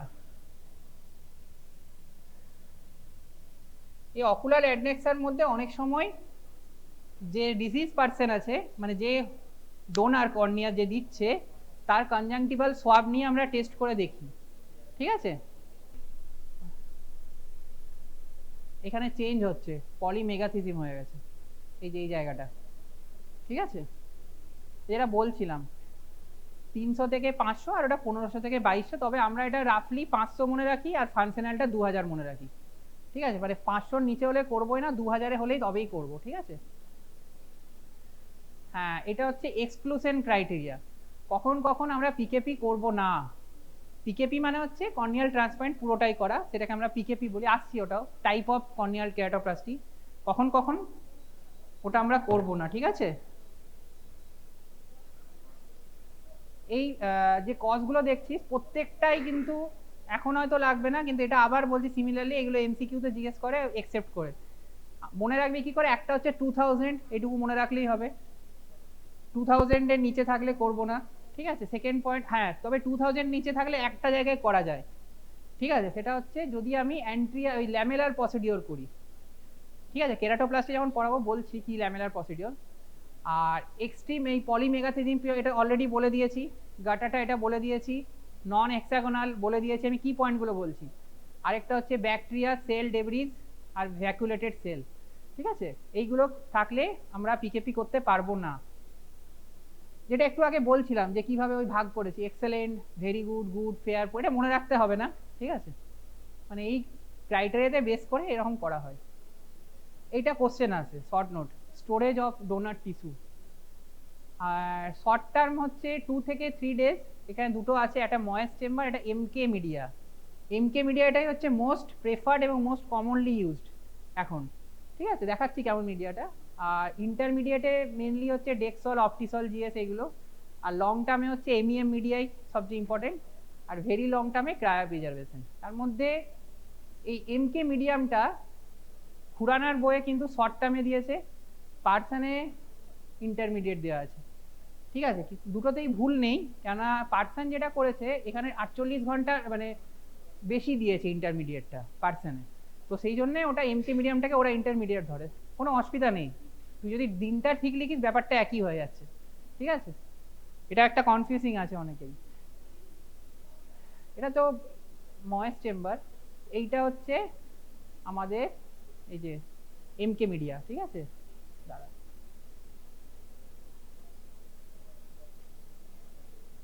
এই যে কালারটা যদি রেড থেকে ইয়েলো হয়ে যায়, এই যে নর্মালি তো আমরা গ্লোব কাটছি, অনেক সময় গ্লোব আনা হয় না, ঠিক আছে, পুরো একটা কর্নিও স্কেলার বাটন কাটা হয়। এটা যদি কর্নিয়া হয় একটা স্কেলা নেওয়া হয়, ঠিক আছে, এই আপ টু 2 মিলিমিটার অবধি, মানে এই জায়গাটা 2 মিলিমিটার। এইভাবে একটা কেটে ওই চেম্বারের মধ্যে রেখে আনা যায়, কেন এটা 2 থেকে 3 ডেজ। অনেক সময় একটা জায়গা থেকে একটা জায়গায় ট্রান্সপোর্টে আনতে অতক্ষণ টাইম থাকে না, তখন এমকে মিডিয়ামের মাধ্যমে নিয়ে আসতে হয়। এটা যদি ইয়েলো কালার হয়ে যায় তাহলে বুঝতে হবে ওটা ডিসকার্ড করতে হবে, ওর কন্টামিনেশন হয়েছে, অ্যাসিডিক চেঞ্জ হয়ে গেছে। ব্যাকটেরিয়াল ইয়ে হলে কি অ্যাসিডিক চেঞ্জ হয়, তখন ওটা ইয়েলো কালার হয়ে যায়, ঠিক আছে। এগুলো ডিটেলস পড়তে হবে না, ঠিক আছে। তবে এটা একটা শর্ট নোট আছে তোদের, এইটা লিখতে হবে। দাঁড়া, এই যে এইটা পরীক্ষাতে এটা লিখতেই হবে, ঠিক আছে। শর্ট নোট এলে ডোনার, এটা বইয়ে আছে তোদের, ঠিক আছে, এটা বই থেকেই নিয়েছি, এটা অসুবিধা নেই। তো শর্ট টার্মে মেনলি যেটা আছে ময়েস্ট চেম্বার আর ম্যাককারি যেটা বললাম, এমকেএম মিডিয়াম। ইন্টারমিডিয়েট আবার ওই অপটিক্যাল জিএস। লং টার্মে হচ্ছে এমইএম মিডিয়া। আর ভেরি লং টার্মে ক্রায়ো প্রিজারভেশন। আরেকটা রিফারল আছে, ঠিক আছে। হ্যাঁ, কর্নিয়াল আই ডোনেশনের কিন্তু কোনো এজ লিমিট নেই, ঠিক আছে। যেটা ইম্পর্টেন্ট সেটা অনেক সময় ওল্ড এজে হলে কি হবে, এন্ডোথিলিয়ার কাউন্ট আস্তে আস্তে যত বয়স হবে এন্ডোথিলিয়ার কাউন্ট কমে যায়, সেটা আমাকে দেখতে হবে এন্ডোথিলিয়ার কাউন্ট কত আছে। আর 2 বছরের নিচে অনেক সময় করা হয় না, কেননা মায়োপিক চেঞ্জ হয়ে যায়, একটা মায়োপিক শিফট হয়, কেন কর্নিয়া তখনও তো আইগুলো পুরোপুরি তৈরি হয়নি, তো ওই জন্যে। এটা হচ্ছে আমাদের phone number for eye donation 1919, ঠিক আছে। যেটা বলছিলাম এই কোশ্চেনগুলো আপাতত এসছে। এবার কেরাটোপ্লাস্টিতে আসছি। হ্যাঁ, দেখ ম্যাক্সিমাম কোশ্চেন এসছে কিন্তু আই ডোনেশন নিয়ে। কোশ্চেনগুলো খেয়াল কর, eye banking and keratoplasty, donor corneal tissue preservation, যেটা এখনই লাস্ট স্লাইডটা দেখালাম, ডোনার কর্নিয়াল টিস্যু প্রিজারভেশন। তারপর হচ্ছে how will you counsel the family member, ঠিক আছে। তো এই কোশ্চেনগুলোই কিন্তু আসে, ঠিক আছে। এবার আসি কেরাটোপ্লাস্টিতে, ঠিক আছে। কেরাটোপ্লাস্টি কি? হ্যাঁ হ্যাঁ, ট্রান্সপ্যারেন্ট মানে তাও একটু ডিটেলস। ঠিক আছে, এটা সার্জিক্যাল একটা রিপ্লেসমেন্ট হচ্ছে। পুরো কর্নিয়াটার কি অনেক টাইপ আছে, তাই একটা হচ্ছে full surgical replacement of full cornea or penetrating full cornea or lamellar. Lamellar পার্টটাকে যদি, ল্যামেলা মানে কি, স্ট্রোমা অবধি, স্ট্রোমাতে ল্যামেলা থাকে, তো তো স্ট্রোমা অবধি সেটাকে আমরা ল্যামেলা বলি। হয় ফুল কর্নিয়াকে ট্রান্সপ্ল্যান্ট করব, অথবা অর ল্যামেলার প্রসিডিওরে ট্রান্সফার করব, ঠিক আছে, সেটাকেই আমরা বলি কেরাটোপ্লাস্টি। এখন কেরাটোপ্লাস্টির ইন্ডিকেশন কি কি আছে?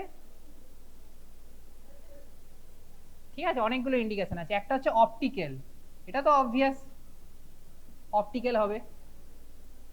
কোন কোন ক্ষেত্রে অপটিক্যালে করব? একটা কর্নিয়াল ওপেসিটি হয়ে গেছে তখন করতে পারি, ঠিক আছে। তারপরে অপটিক্যাল মানে কি? মানে ভিজুয়াল আসবে, মানে ভিশন আসবে, ভিজুয়াল অ্যাকুইটি ইমপ্রুভ করবে। একটা পেশেন্টের ধর পিএলপিআর ভিশন আছে, তার ইমপ্রুভ করবে, ঠিক আছে, সেটাকে বলছে অপটিক্যাল। তো কেরাটোকোনাস একটা হতে পারে, ঠিক আছে। আরেকটা হচ্ছে টেকটনিক। টেকটনিক মানে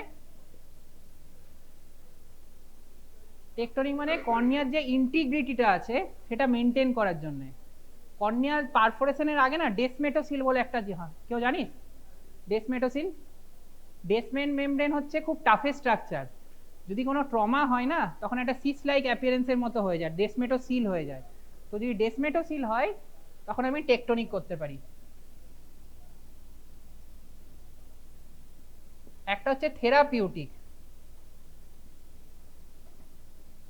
থেরাপিউটিক মানে কি?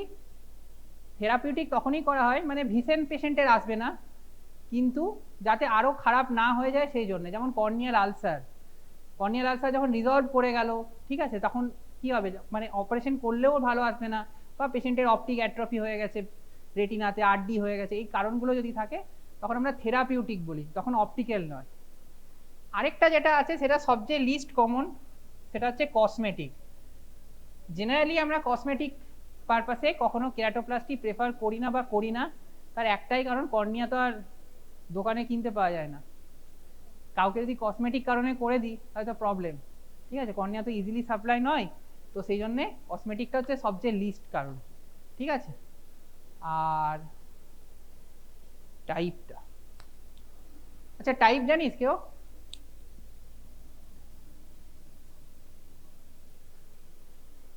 ওই যে হোয়াট ইজ কেরাটোপ্লাস্টি, তারপরে কি আছে, হোয়াট আর টাইপস, টাইপ কি আছে? ঠিক আছে,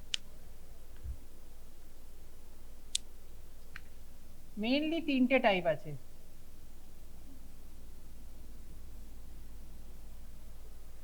ঠিক আছে, একটা হচ্ছে অটো কেরাটোপ্লাস্টি,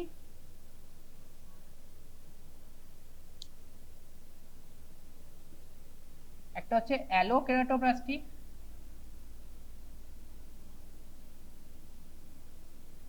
আরেকটা হচ্ছে স্মল প্যাচ গ্রাফট। এটাকে আমরা এখন ছেড়ে দিলাম, ঠিক আছে, এটা পারফোরেশনের ক্ষেত্রে আমরা ইউজ করি, ঠিক আছে। আচ্ছা অটো আর এই অটো কথাটা, অটো আর অ্যালো কেরাটোপ্লাস্টি কোনটা? স্মল প্যাচ গ্রাফট। আচ্ছা এই অটো মানে কি? অটো আর অ্যালো, অটোগ্রাফট বা অ্যালোগ্রাফট মানে কি?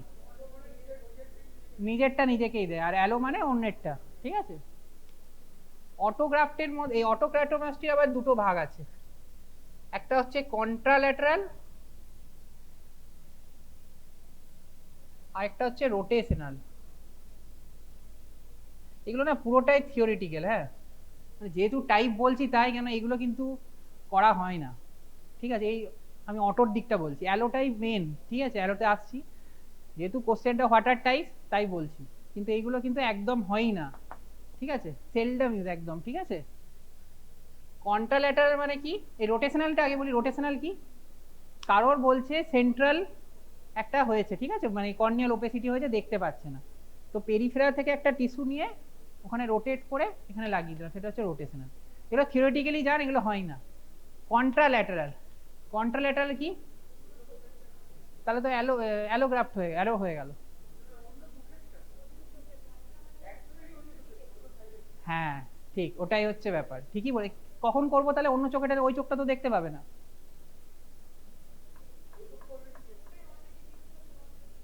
হ্যাঁ ঠিকই বলেছিস। ধর একটা চোখে পেশেন্টের, মানে আমি ধরছি পেশেন্টের রাইট আইতে কর্নিয়াল লিউকোমেটাস কর্নিয়াল ওপেসিটি হয়ে গেছে, আর লেফট আইতে কর্নিয়া ক্লিয়ার কিন্তু আরডি আছে বা অপটিক অ্যাট্রফি আছে, ওটাতেও ভিশন নেই। তখন লেফট আই থেকে কর্নিয়াটা রিট্রিভ করে রাইট আইতে বসানো যায়, যদিও হয় না, ঠিক আছে। এবার হচ্ছে হ্যালো কেরাটোপ্লাস্টি। এটা একটা মেইন ভাগ হচ্ছে পিকেপি, যেটা একটু এতক্ষণ ধরে ডিসকাস করছিলাম, পেনিট্রেটিং কেরাটোপ্লাস্টি, আর একটা হচ্ছে ল্যামেলার। ঠিক আছে, এই ল্যামেলার কেরাটোপ্লাস্টির আবার আরো দুটো ভাগ আছে।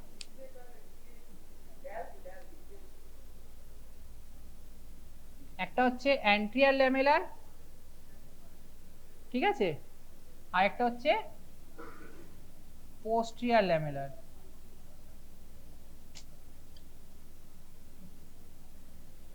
ঠিক আছে, অ্যান্ট্রিয়ার ল্যামেলার আবার আরো দুটো টাইপ আছে। একটা হচ্ছে স্যাল্ক, বলছি এক্সেন্ডার, আর একটা হচ্ছে ড্যাল্ক। এটা সুপেরিয়ার, এটা ডিপ, আর কিছু না। ঠিক আছে, এটা হচ্ছে হ্যাঁ। এখন অ্যান্টিয়ার ল্যামেলার কেরাটোপ্লাস্টি কাদের করব? যে পেশেন্টের এন্ডোথিলিয়াম ভালো আছে, অলরেডি ভালো আছে, তাদেরই করব। এন্ডোথিলিয়াম, আমি আজকে শুধু অ্যান্টিয়ারটা ট্রান্সপ্লান্ট করছি, তো অবভিয়াসলি এন্ডোথিলিয়াম তো ভালো থাকতে হবে, নাহলে আমি অ্যান্টিয়ারটা ট্রান্সপ্লান্ট করে কি করব? এটা হচ্ছে স্যাল্ক, এটা হচ্ছে ড্যাল্ক। ঠিক আছে, পোস্টিয়ারে অনেকগুলো টাইপ আছে, মেইনলি দুটো মনে রাখিস, একটা হচ্ছে ডিসেক, আর একটা হচ্ছে ডিমেক। ডিসেকটা হচ্ছে ডেসমেস স্ট্রিপিং অটোমেটেড এন্ডোথিলিয়ার কেরাটোপ্লাস্টি। ঠিক আছে, এই ইকেটা হচ্ছে এন্ডোথিলিয়ার কেরাটোপ্লাস্টি, এটা তো মনে রাখতে হবে না, বাকিটা মনে রাখবি। ডেসমেট মেমব্রেন স্ট্রিপিং, ডেসমেট স্ট্রিপিং অটোমেটেড, ঠিক আছে, অটোমেটেড এন্ডোথিলিয়ার কেরাটোপ্লাস্টি। আর সেকেন্ডটা হচ্ছে ডেসমেট মেমব্রেন এন্ডোথিলিয়ার কেরাটোপ্লাস্টি। ঠিক আছে, এটা অটোমেটেড, ওটা ডেসমেট মেমব্রেন। প্রথমে কোনটা কাটবো? আমাকে তো দুটোই কাটতে হবে, একটা ডোনার থেকেও কাটতে হবে, আর একটা যে পেশেন্টের বসাবো তার কর্নিয়াটাকেও কাটতে হবে, তারপর তো বসাবো। কমন সেন্স কি বলে কোনটা আগে কাটা উচিত? হ্যাঁ, ডোনারেরটা না হোস্টেরটা? ডোনারেরটা, সবসময় ডোনারেরটা আগেই, যদি হোস্টেরটা কেটে নিলাম, কথার কথা বলছি না। হ্যাঁ, কি হবে? না না না না, ইনফেকশন নয়, না না, এটা হয় ভুল, যেটা হয়, যেটা কি বললি, বল বল। হোস্ট কর্নিয়া, মানে যদি প্রথমেই আমি হোস্ট কর্নিয়াটা কেটে দিই, এবার ডোনার কর্নিয়াটা কাটতে গিয়ে যদি কিছু ভুল হয়ে যায়, তাহলে কি হবে? পেশেন্টের এদিকে কর্নিয়া কাটা হয়েছে, এদিকে আমার ডোনার নেই, তাহলে একদম তুই একদম মানে সমস্যায় পড়ে যাবে, কিছু করার নেই, উপায় নেই, তোর কাছে একটাই কর্নিয়া। ঠিক আছে, তোকে তো ওটা ট্রান্সপ্লান্ট করতে হবে, আগে এটা কেটে নিলি, পুরো ওপেন হয়ে আছে, স্কাই ওপেন। ঠিক আছে, এবার এটা কাটতে গিয়ে কোনো কারণে ইরেগুলার হয়ে গেল, হাত থেকে পড়ে গেল, অনেক কিছুই হতে পারে, ওই জন্য অলওয়েজ কিন্তু আগে কাটা উচিত। কোনো ভিডিওতে দেখবি আগে এটা কাটছে, কিন্তু সবসময় বইয়ে যেটা লেখা থাকে যে প্রথমে ডোনার কর্নিয়া কাটতে হবে। হ্যাঁ প্লিজ। এটা প্রথমে একটা সাইড পোর্ট করছে, ঠিক আছে, ভিস্কো দিচ্ছে,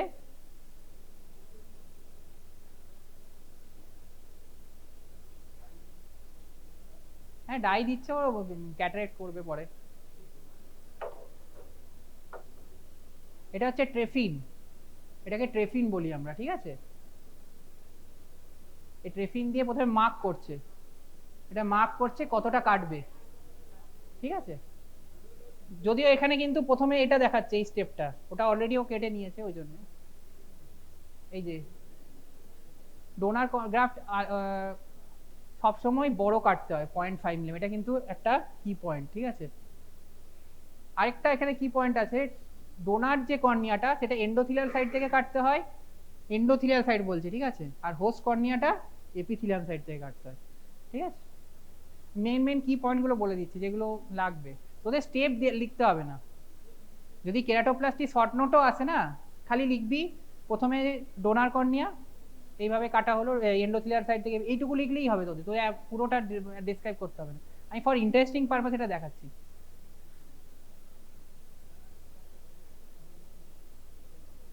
এটা পেশেন্টের কর্নিয়া।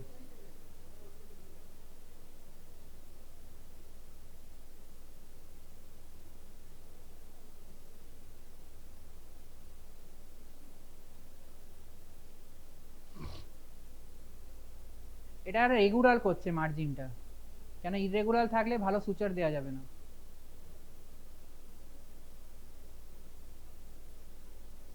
ট্রিমিং করছে প্রথমে, ওই যেমন যেমন ওই ট্রেফাইনে কাটা আছে সার্কেলটা, ওই যে সার্কেলটা ট্রেফাইনে মার্ক করা আছে ওইভাবে ট্রিম করছে।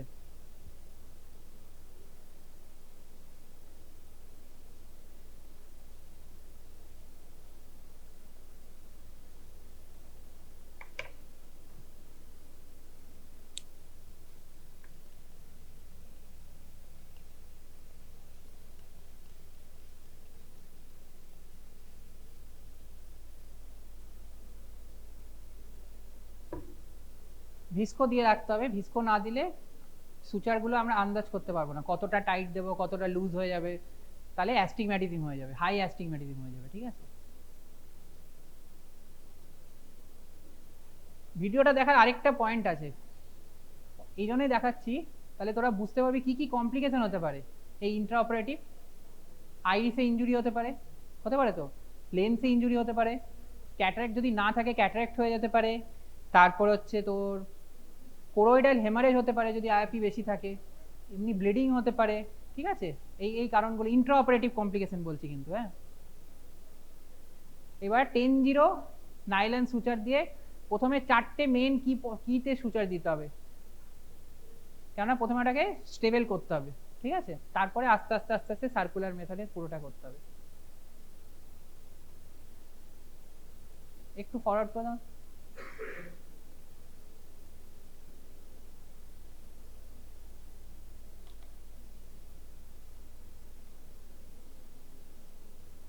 এটা হ্যাঁ, এই সুচারটা আবার দুভাবে দেওয়া যায়, এটা হচ্ছে ইন্টারেপ্টিং সুচার দিচ্ছে।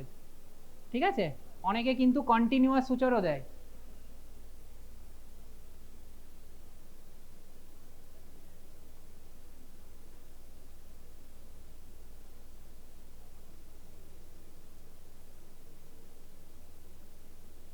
এটা ফরওয়ার্ড করে দেয়, একটু ফরওয়ার্ড করে দেয়।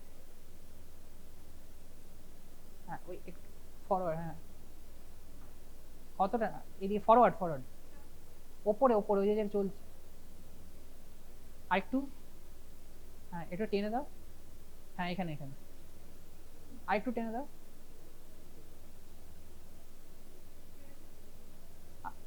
আরেকটু। এই যে দেখাচ্ছে 4টে মেনলি করে দিলাম যেটা বলছিলাম। হ্যাঁ হ্যাঁ ফরওয়ার্ড করতে থাকো আরো, এই যে হয়ে গেছে সবগুলো দিতে দিতে দিতে। এবার এসি ফর্ম করতে হবে এয়ার দিয়ে, লাস্টে আমরা দেবো। ঠিক আছে, ঠিক আছে, বন্ধ করে দাও। তাহলে ইন্ট্রাঅপারেটিভ কমপ্লিকেশন কি কি হতে পারে যেটা বলছিলাম, damage to iris, damage to lens, bleeding, choroidal haemorrhage, cataract formation.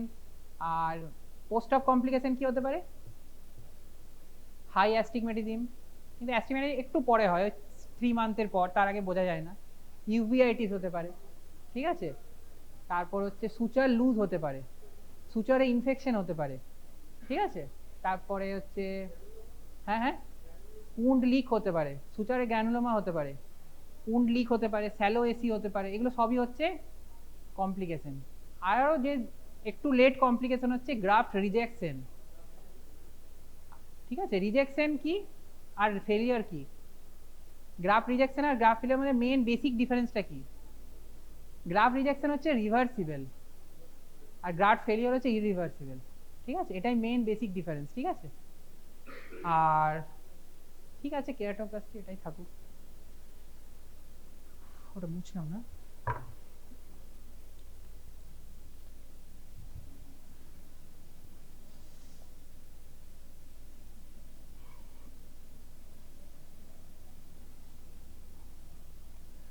আরেকটা ছোট কোশ্চেন আছে, ওটা আমি বলেই দিচ্ছি আজকেই, যদি এটার সাথে রিলেটেড নাই, সেটা হচ্ছে টার্সোরফি। টার্সোরফি কি, এটা তোদের খুব রিসেন্ট কোনো সাপ্লি এক্সামে এসেছিল মনে হয়, শর্ট নোট। না, এটা একটা সার্জিক্যাল প্রসিডিওর যেখানে আপার আইলিড আর লোয়ার আইলিডকে এনক্লোজ করে দেওয়া হয়, মানে ক্লোজ করে দেওয়া হয়। কেন করব, মানে কি লাভ আমার আপার আইলিড আর লোয়ার আইলিডকে ক্লোজ করে, কি লাভ হবে, কখন করব বা কেন করব, মানে গোল কি, মানে কি অ্যাচিভ করতে চাইছি। হ্যাঁ হ্যাঁ বল, অনেক সময় ইনফেকশন, ঠিকই বলেছে, কর্নিয়াল আলসার যদি কোনো কারণে কমছে না, ঠিক আছে, তখন স্টোমা মানে এপিথেলিয়ামটাকে রেস্ট দেওয়ার জন্য আমরা আপার আইলিড আর লোয়ার আইলিডটাকে ক্লোজ করে দেওয়া হয়, ঠিক আছে, এটাকেই বলা হয় টার্সোর‍্যাফি। এর কি কি ইন্ডিকেশন আছে? হ্যাঁ, একটা হচ্ছে ল্যাগোপথলমাস। ল্যাগোপথলমাস মানে কি? Inability to close your eyelid. Lazy eye তো অ্যামব্লায়োপিয়া, তো বাচ্চাদের হয়, ওটা নয়। যদি ক্লোজ হচ্ছে না পেশেন্টের, খুব কমন, এই কদিন আগে একটা রেফার দেখে এলাম এখানেই আমাদের, ল্যাগোপথলমাস। বেলস প্যালসি জানিস তো? বেলস প্যালসিতেও তো ক্লোজ করতে পারে না, ওটাও একটা ল্যাগোপথলমাসই। তো যদি পেশেন্ট ক্লোজ না করে তাহলে কি হবে? পেশেন্টের ড্রাই হবে, এক্সপোজার কেরাটাইটিস হবে। সেটাকে প্রিভেন্ট করার জন্য দুটো ট্রিটমেন্ট করা হয়। অনেক সময়, মানে আমি ল্যাগোপথলমাসের কথায় আসছি, অনেক সময় পেশেন্টকে বলা হয় একটা ওই মাইক্রোপোর পাওয়া যায়, ঠিক আছে, মাইক্রোপোরটা দিয়ে টেপ করে রাখতে, যাতে হিলিং মানে ওর এক্সপোজার কেরাটাইটিস না হয়, ঠিক আছে। আরেকটা হচ্ছে লুব্রিকেন্ট ড্রপ লাগিয়ে রাখতে, লুব্রিকেন্ট অয়েন্টমেন্ট লাগিয়ে রাখতে, যাতে এক্সপোজার কেরাটাইটিস না হয়। আর সেকেন্ড পয়েন্ট কি আছে? আর প্রোপটোসিস। একটা তো ল্যাগোপথলমাস হলো, আর একটা প্রোপটোসিস, ঠিক আছে। আরেকটা হতে পারে আইলিডের যদি কোনো ম্যাল পজিশন হয়, ধর একট্রোপিয়ান হয়ে গেছে, বাইরের দিকে বেরিয়ে গেছে, পেশেন্ট চোখটা বন্ধ করলেও পুরোটা কভার হচ্ছে না, তখন আমরা টেম্পোরারি অর পার্মানেন্ট, সাধারণত টেম্পোরারি মোস্ট কমন, তখন আমরা টার্সোর‍্যাফি ওইভাবে করতে হয়, ঠিক আছে। আরেকটা হচ্ছে ইনঅ্যাডিকুয়েট ব্লিঙ্কিং হচ্ছে, কর্নিয়াল সেন্সেশনটা ডিক্রিজ করেছে, ঠিক আছে, ইনঅ্যাডিকুয়েট ব্লিঙ্কিং হচ্ছে, তখনও আমরা সেম জিনিস করি। আর কি কি কজ হতে পারে? Neurotrophic keratitis. নিউরোট্রপিক কেরাটাইটিসের মেন কজ একটু আগে যেটা বললাম, কর্নিয়াল সেন্সেশন যদি কমে যায়। হ্যাঁ হ্যাঁ হ্যাঁ, হারপিসেও হয়, হারপিসের একটা কমপ্লিকেশন। আরেকটা হচ্ছে লিম্বাল স্টেম সেল ডিজিজ, যেটা LSCD বলি আমরা শর্ট ফর্মে। লিম্বাল স্টেম সেল ডিজিজের ক্ষেত্রেও আমরা অনেক সময় টার্সোর‍্যাফি করে রাখি টেম্পোরারি, ঠিক আছে। আরেকটা যেটা আগের শোনা হয়, রিক্যালসিট্রেন্ট ড্রাই আই, মানে সিভিয়ার ড্রাই আই হয়েছে, পেশেন্টকে লুব্রিকেন্ট ড্রপ দেওয়া হচ্ছে, সব কিছু দেওয়া হচ্ছে, কিছুতেই কমছে না, ভীষণ ওয়াটারিং হচ্ছে, ভীষণ ইরিটেশন হচ্ছে, তখন 2 উইকসের মতো টেম্পোরারি টার্সোর‍্যাফি করা হয়, ঠিক আছে। কখন কি শুনতে? রিক্যালসিট্রেন্ট ড্রাই আই। রিক্যালসিট্রেন্ট মানে জানিস তো? আগের দিন বললাম না, রিক্যালসিট্রেন্ট টেরিজিয়াম, মানে কিছুতেই কমছে না, বেসিক্যালি রিকারেন্স হচ্ছে বারবার, ঠিক আছে, সিভিয়ার। আরেকটা করা হয় অনেক সময় অন্য সার্জারির সঙ্গে, ঠিক আছে, যদি কর্নিয়াতে বার্ন হয়ে যায়, মানে কেমিক্যাল ইনজুরি হয়, বা কর্নিয়াতে বার্ন হয়ে যায় না, তখন কর্নিয়াতে আমরা অ্যামনায়োটিক মেমব্রেন ট্রান্সপ্লান্ট করি। অ্যামনায়োটিক মেমব্রেন এনে ওটাকে ট্রান্সপ্লান্ট করতে হয়, ঠিক আছে। এটা কিন্তু হয়, এটা কিন্তু এমন নয় যে আনকমন, শুনে মনে হচ্ছে আনকমন, কিন্তু একদমই আনকমন নয়। অ্যামনায়োটিক মেমব্রেন যখন ট্রান্সপ্লান্ট করা হয়, এবার ওটা তো বন্ধ করে রাখতে হয় আইলিডটা, ঠিক আছে, তারপরে ইনিউক্লিয়েশন করলাম বা ইভিসারেশন করলাম, আরও আইলিডের অনেক প্রসিডিওর আছে। প্রস্থেসিস যদি ইউজ করি, যে ক্ষেত্রে আমরা আই বলে প্রস্থেসিস বা অন্য কোনো প্রস্থেসিস, তখন সেই ক্ষেত্রেও আদার সার্জারির সঙ্গে এটা করা হয়। এটা কি কি টাইপ আছে? একটা হচ্ছে টেম্পোরাল, আর একটা হচ্ছে পার্মানেন্ট বেস অন এক্সটেন্ট, আরেকটা হচ্ছে মিডিয়াল, ল্যাটারাল, সেন্ট্রাল, ঠিক আছে।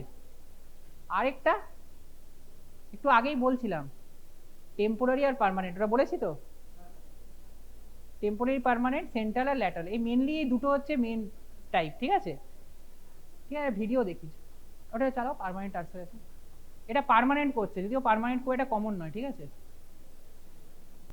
এটা আইলিড বাস, এখানে থাকুক।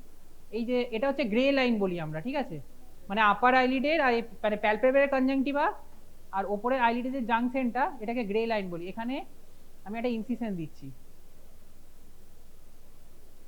এটা কেরাটম দিয়ে দিচ্ছে,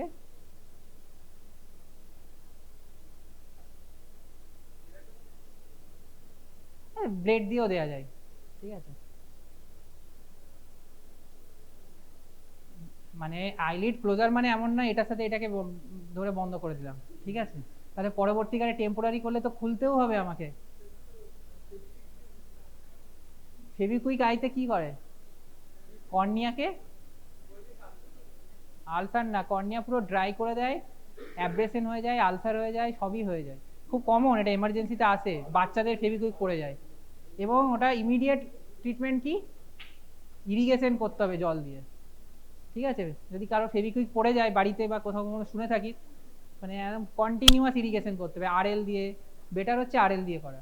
আরেকটা হয় বিএসএস বলে পাওয়া যায়, ব্যালেন্স সল সলিউশন, সেটা পাওয়া যায় না সব জায়গায়। বিএসএস ক্যাটারাক্ট সার্জারিতে ইউজ করা হয়, কিন্তু আজকাল পাওয়া যায় না খুব একটা, অর্ডার দিতে অনেক সময় পাওয়া যায়। আরএল তো তুই যে কোনো দোকানে পেয়ে যাবি। এইদিকে যেমন কাটলো, ওপরের আইলিডও, এটা সরি এটা আপার আইলিড, লোয়ার আইলিডও কাটবে, ঠিক আছে, সেম। একটু ফরওয়ার্ড করে দাও।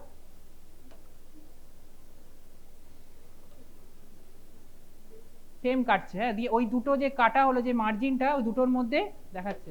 একটু ফরওয়ার্ড করো, হ্যাঁ হ্যাঁ, আরেকটু, আরেকটু, আরেকটু, হ্যাঁ ঠিক আছে। এবার ওটার সাথে এটা ক্লোজ করে দেবে, দিয়ে 2 উইক পরে এটা পার্মানেন্ট করছে, ঠিক আছে। আমরা যেটা করি এটা হচ্ছে টেম্পোরারি করি, তাতে কি করে, এই যে এই জায়গাটা আছে না, এই জায়গাটা একটা সিলিকন প্লেটের মতো রাখা হয়, ঠিক আছে, তাহলে কাটতে সুবিধা হয়, ঠিক আছে। হ্যাঁ হ্যাঁ,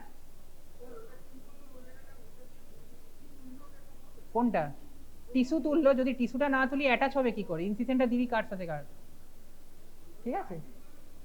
হ্যাঁ, আইল্যাশ কোথায় তোলে, আইল্যাশ তো আছে, গ্রে লাইন বলে, গ্রে লাইন, গ্রে লাইন, বুঝতে পারছি না।